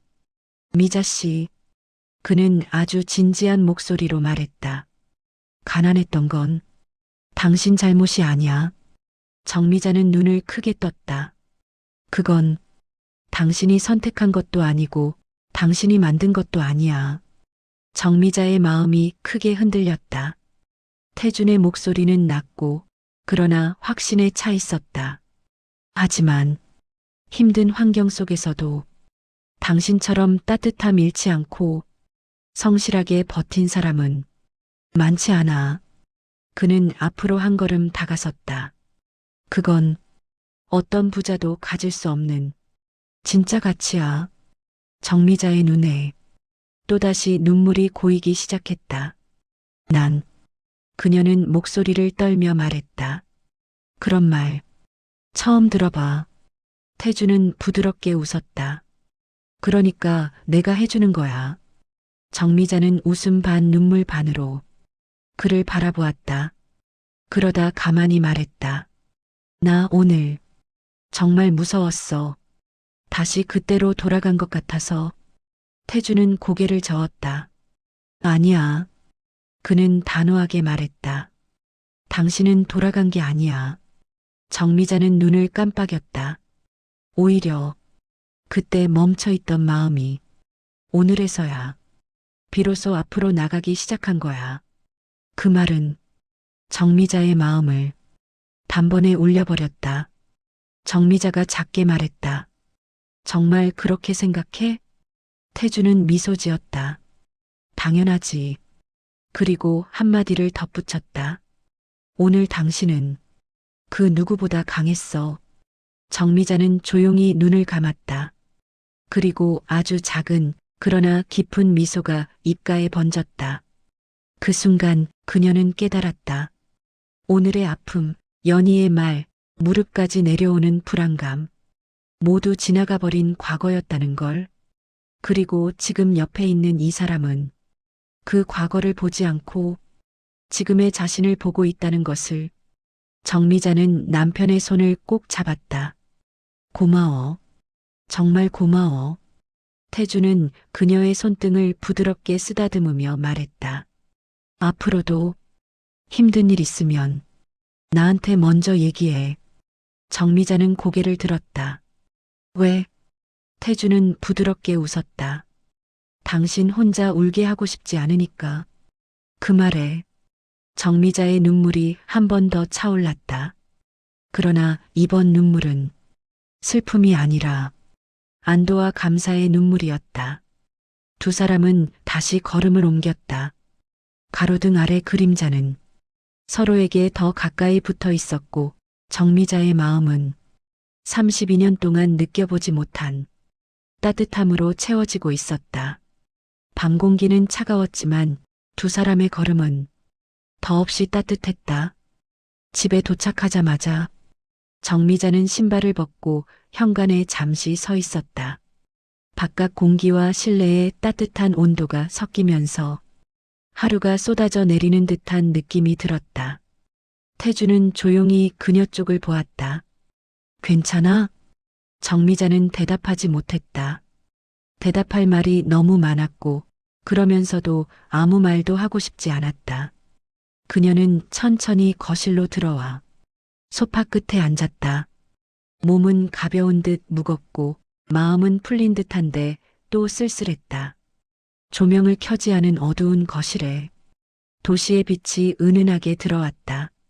그 빛 속에서 정미자는 두 손을 바라보았다. 오늘 그 손으로 무엇을 붙잡고 있었는지, 무엇을 놓쳤는지, 무엇을 마침내 깨달았는지 머릿속에서 감정들이 복잡하게 얽혀 있었다. 잠시 뒤 태준이 옆에 앉았다. 말을 하지 않아도 그의 존재가 정미자의 숨을 조금 더 편하게 만들었다. 정미자는 조용히 말했다. 나 오늘 많이 흔들렸어. 태준은 고개를 끄덕였다. 그럴 수밖에 없지. 정미자는 창밖을 바라보았다. 도시의 불빛이 멀리 흔들리고 있었다. 그 빛을 바라보는 눈빛은 조용하고 아프고 그러면서도 단단해 보였다. 32년이 지났는데 정미자는 낮은 목소리로 속삭였다. 그 애들 앞에 서니까 또 그때 그 자리로 돌아간 느낌이었어. 태주는 손을 뻗어 조용히 그녀의 손등을 덮었다. 정미자는 계속 말했다. 어릴 땐 그렇게 말 몇 마디가 무서웠어. 내가 가진 게 없어서 누가 나를 웃기고 비웃으면 나도 같이 무너지는 것 같아서. 그녀는 숨을 들이쉬었다. 근데 오늘 연희가 그때처럼 말하니까 갑자기 내 과거가 다시 나를 끌어내리는 것 같았어. 정미자는 손등을 훔치려다 멈췄다. 눈물 대신 깊은 생각만 계속 흘러나왔다. 그녀는 낮게 말했다. 근데 놀라웠어. 태준이 조용히 물었다. 뭐가? 정미자는 작은 미소를 지었다. 내가 그 자리에서 무너지지 않았다는 게. 그녀는 손등을 어루만지며 이어 말했다. 예전의 나라면 그냥 고개 숙이고 말없이 끌려갔을 텐데. 정미자는 깊은 숨을 뱉었다. 오늘은 당당하게 서 있었던 것 같아. 태주는 옅은 미소를 지으며 말했다. 맞아. 당신 정말 강했어. 정미자는 고개를 저었다. 아니야. 나 혼자였으면 그렇게 못했을 거야. 그녀는 남편의 손을 더 꽉 잡았다. 당신이 있었으니까. 태주는 그 말에 조용히 그녀의 손을 뒤집어 잡았다. 손바닥이 닿는 순간 정미자의 마음이 뜨거워졌다. 오늘 태주는 천천히 말했다. 누가 뭐래도 당신이 가장 빛났어. 정미자의 입술이 떨렸다. 내가? 응. 태주는 단단한 목소리로 말했다. 당신은 과거를 이긴 사람이야. 그 누구도 그렇게 살 수 있는 건 아니야. 정미자의 눈가가 다시 붉어졌다. 나 그 말 듣고 싶었어. 그녀는 조용히 말했다. 누군가 내가 해낸 걸 알아봐 주는 게 그게 이렇게 큰 힘일 줄 몰랐어. 태주는 그녀의 손을 쓰다듬었다. 앞으로도 내가 알아줄게. 당신이 걸어온 길, 당신이 버틴 시간, 나는 다 알고 있어. 정미자는 결국 눈물을 흘렸다.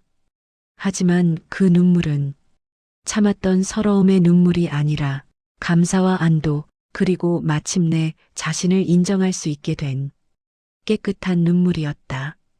한참을 울다가 정미자는 태준의 어깨에 기대었다. 오늘 나 잘했던 거 맞지? 태준은 그녀의 머리를 조용히 쓰다듬으며 말했다.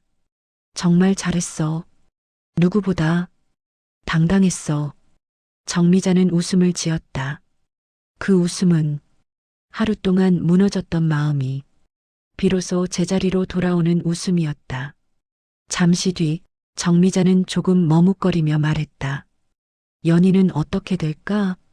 태주는 조용히 말했다. 오늘 일은 그 사람에게도 하나의 시작이겠지. 어떤 사람은 그런 날이 오면 변화하고 어떤 사람은 더 멀어지고. 그는 부드럽게 덧붙였다. 우리는 그냥 우리 길 가면 돼. 정미자는 천천히 고개를 끄덕였다. 과거를 붙잡는 연희와 달리 정미자는 오늘 그 자리를 통해 마침내 과거를 놓아버렸다는 걸 깨닫고 있었다. 밤은 조용했고 도시는 멀리에서 부드럽게 반짝였다. 정미자는 남편의 어깨에 기대며 마지막으로 속삭였다. 고마워. 오늘 정말 고마웠어. 태주는 그녀의 이마에 가볍게 입을 맞추며 말했다. 앞으로의 시간은 이제 우리 둘 거야.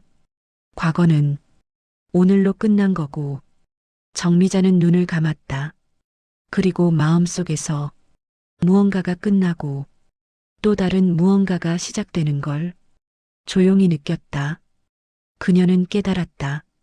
오늘의 동창회는 누군가에게는 그냥 추억의 자리였겠지만 정미자에게는 32년 동안 멈춰있던 시간을 내려놓는 자리였다. 그리고 이제 그녀는 과거가 아닌 지금을 살기로 결정했다. 남편과 함께 따뜻한 밤 공기 속에서 두 사람의 숨결이 서로에게 닿았다. 그리고 그 순간 정미자의 마음속에는 오래된 어둠 대신 작고 따뜻한 빛이 피어나고 있었다. 다음 날 아침 정미자는 눈을 뜨자마자 창밖으로 스며드는 햇빛을 바라보았다. 창문 틈새로 들어오는 따뜻한 빛이 평소보다 더 밝게 느껴졌다. 어젯밤과는 다른 공기였다. 어딘가 모르게 가벼워진 깊은 숨을 들여도 가슴이 아프지 않은 바람 같은 공기였다. 정미자는 베개에 얼굴을 잠시 묻었다가 천천히 몸을 일으켰다. 세수하러 욕실로 걸어가며 거울 속 자신의 얼굴을 보았다. 어젯밤 많이 울었는데도 이상하게 눈빛이 맑았다. 무언가를 비우고 난 사람의 얼굴. 나 정말 잘 버텼구나. 정미자는 자신의 얼굴을 마치 처음 보는 사람처럼 바라봤다. 어릴 때부터 늘 비교당하고 가난하다고 무시받고 속으로만 울던 그 아이가 어제 만난 정미자였다. 하지만 오늘은 그 아이가 아니었다. 어젯밤의 정미자는 더 이상 과거의 그림자를 두려워하지 않는 성장한 자신이었다. 잠시 뒤 주방에서 작은 기척이 들렸다. 태준이었다. 정미자가 다가가자 태준은 식탁에 따뜻한 죽과 과일을 올려놓고 있었다. 그의 등은 늘 든든했고 아침 햇살 속에서 더 따뜻해 보였다. 일어났어? 태준이 부드럽게 물었다. 정미자는 고개를 끄덕였다. 평범한 질문인데도 그 말이 이상하게 마음 깊숙이 들어왔다. 식탁에 앉아서 정미자는 죽을 한 숟가락 떴다. 부드러운 온기가 입속으로 퍼졌다. 그리고 그 온기가 가슴까지 내려오는 느낌이 들었다. 태준이 웃으며 말했다. 오늘은 조금 쉬어도 돼. 정미자는 고개를 천천히 저었다. 아니, 오늘은 그냥 평범하게 살고 싶어. 태준은 그녀의 얼굴을 바라보았다. 정미자는 잠시 숨을 들이쉬고 솔직한 마음을 털어놓았다. 어제까지는 내가 과거에 묶여 산 것 같았어. 근데 이제는 그 자리에서 벗어난 기분이야. 태주는 그녀의 손등을 살며시 감싸며 말했다. 그래, 그게 아프지 않은 날이 드디어 온 거야. 정미자의 눈이 살짝 흔들렸다. 그 말이 얼마나 위로가 되는지 다 말하지 않아도 느껴졌다. 그러다 그때 정미자의 휴대폰이 잠깐 진동했다. 낯선 감정이 들어있는 연희의 메시지였다. 정미자는 천천히 화면을 열었다. 메시지는 단 한 줄이었다. 미자야 미안해. 어제 내 말이 맞았어. 나 정말 부러웠던 거야. 정미자는 한동안 그 문장을 조용히 바라봤다. 연희가 보낸 메시지라기보다 어릴 적 어둡게 방황하던 그 소녀가 마지막으로 내민 손처럼 느껴졌다. 잠시 뒤 정미자는 그 메시지를 조용히 닫았다. 태준이 물었다. 연희한테서 온 거야? 정미자는 고개를 끄덕였다. 답장을 할 거야? 정미자는 한참을 고민했다. 그리고 천천히 말했다. 아니, 태준이 고개를 끄덕이며 말했다. 그래, 이해해. 정미자는 숨을 들이쉰 뒤 따뜻한 표정으로 덧붙였다. 언젠가는 할지도 모르지. 근데 오늘은 아니야. 태준은 부드럽게 웃었다. 그 웃음은 정미자의 선택을 전적으로 존중하는 웃음이었다. 정미자는 창밖을 바라보았다. 어제와 다르지 않은 아침 풍경인데도 오늘은 유난히 새로운 하루 같았다. 태준 씨, 응? 정미자의 목소리는 어릴 때보다 그리고 어제보다 훨씬 더 단단했다. 고마워. 어제나 당신 때문에 살았어. 태준은 미소를 지으며 손을 내밀어 그녀의 손을 감싸쥐었다. 나는 그냥 당신 옆에서 당신이 어떤 사람인지 알려줬을 뿐이야. 정미자는 눈을 깜빡였다. 당신은 자신이 얼마나 대단한지 어제 처음 알게 된 거야. 정미자의 목이 뜨거워졌다. 태주는 마무리하듯 말했다. 그리고 그걸 아는 순간 그 사람은 과거와 완전히 결별한 거야. 정미자는 끝내 눈물이 고였다. 하지만 이번엔 슬픈 눈물이 아니라 미래를 향한 환한 눈물이었다. 그녀는 미소를 지었다. 나 이제 진짜 괜찮아. 태주는 고개를 끄덕이며 말했다. 응, 이제 우리 새로운 시간 시작하자. 창밖 햇빛이 두 사람의 얼굴 위로 부드럽게 내려앉았다. 정미자는 깨달았다. 어제의 동창회는 단순한 모임이 아니었다. 그건 32년 동안 묶여있던 과거를 마침내 떠나보낸 인생의 전환점이었다. 그리고 오늘의 이 아침은 그 새로운 삶의 첫 장이었다. 정미자는 남편의 손을 꼭 잡았다. 그리고 한 번도 해본 적 없던 속 깊은 미소를 지었다. 이제 그녀는 더 이상 과거의 아이가 아니었다. 그녀는 지금의 자신으로 당당히 서 있었다. 그리고 그 옆에는 늘 그 자리를 지켜주는 따뜻한 남편이 있었다.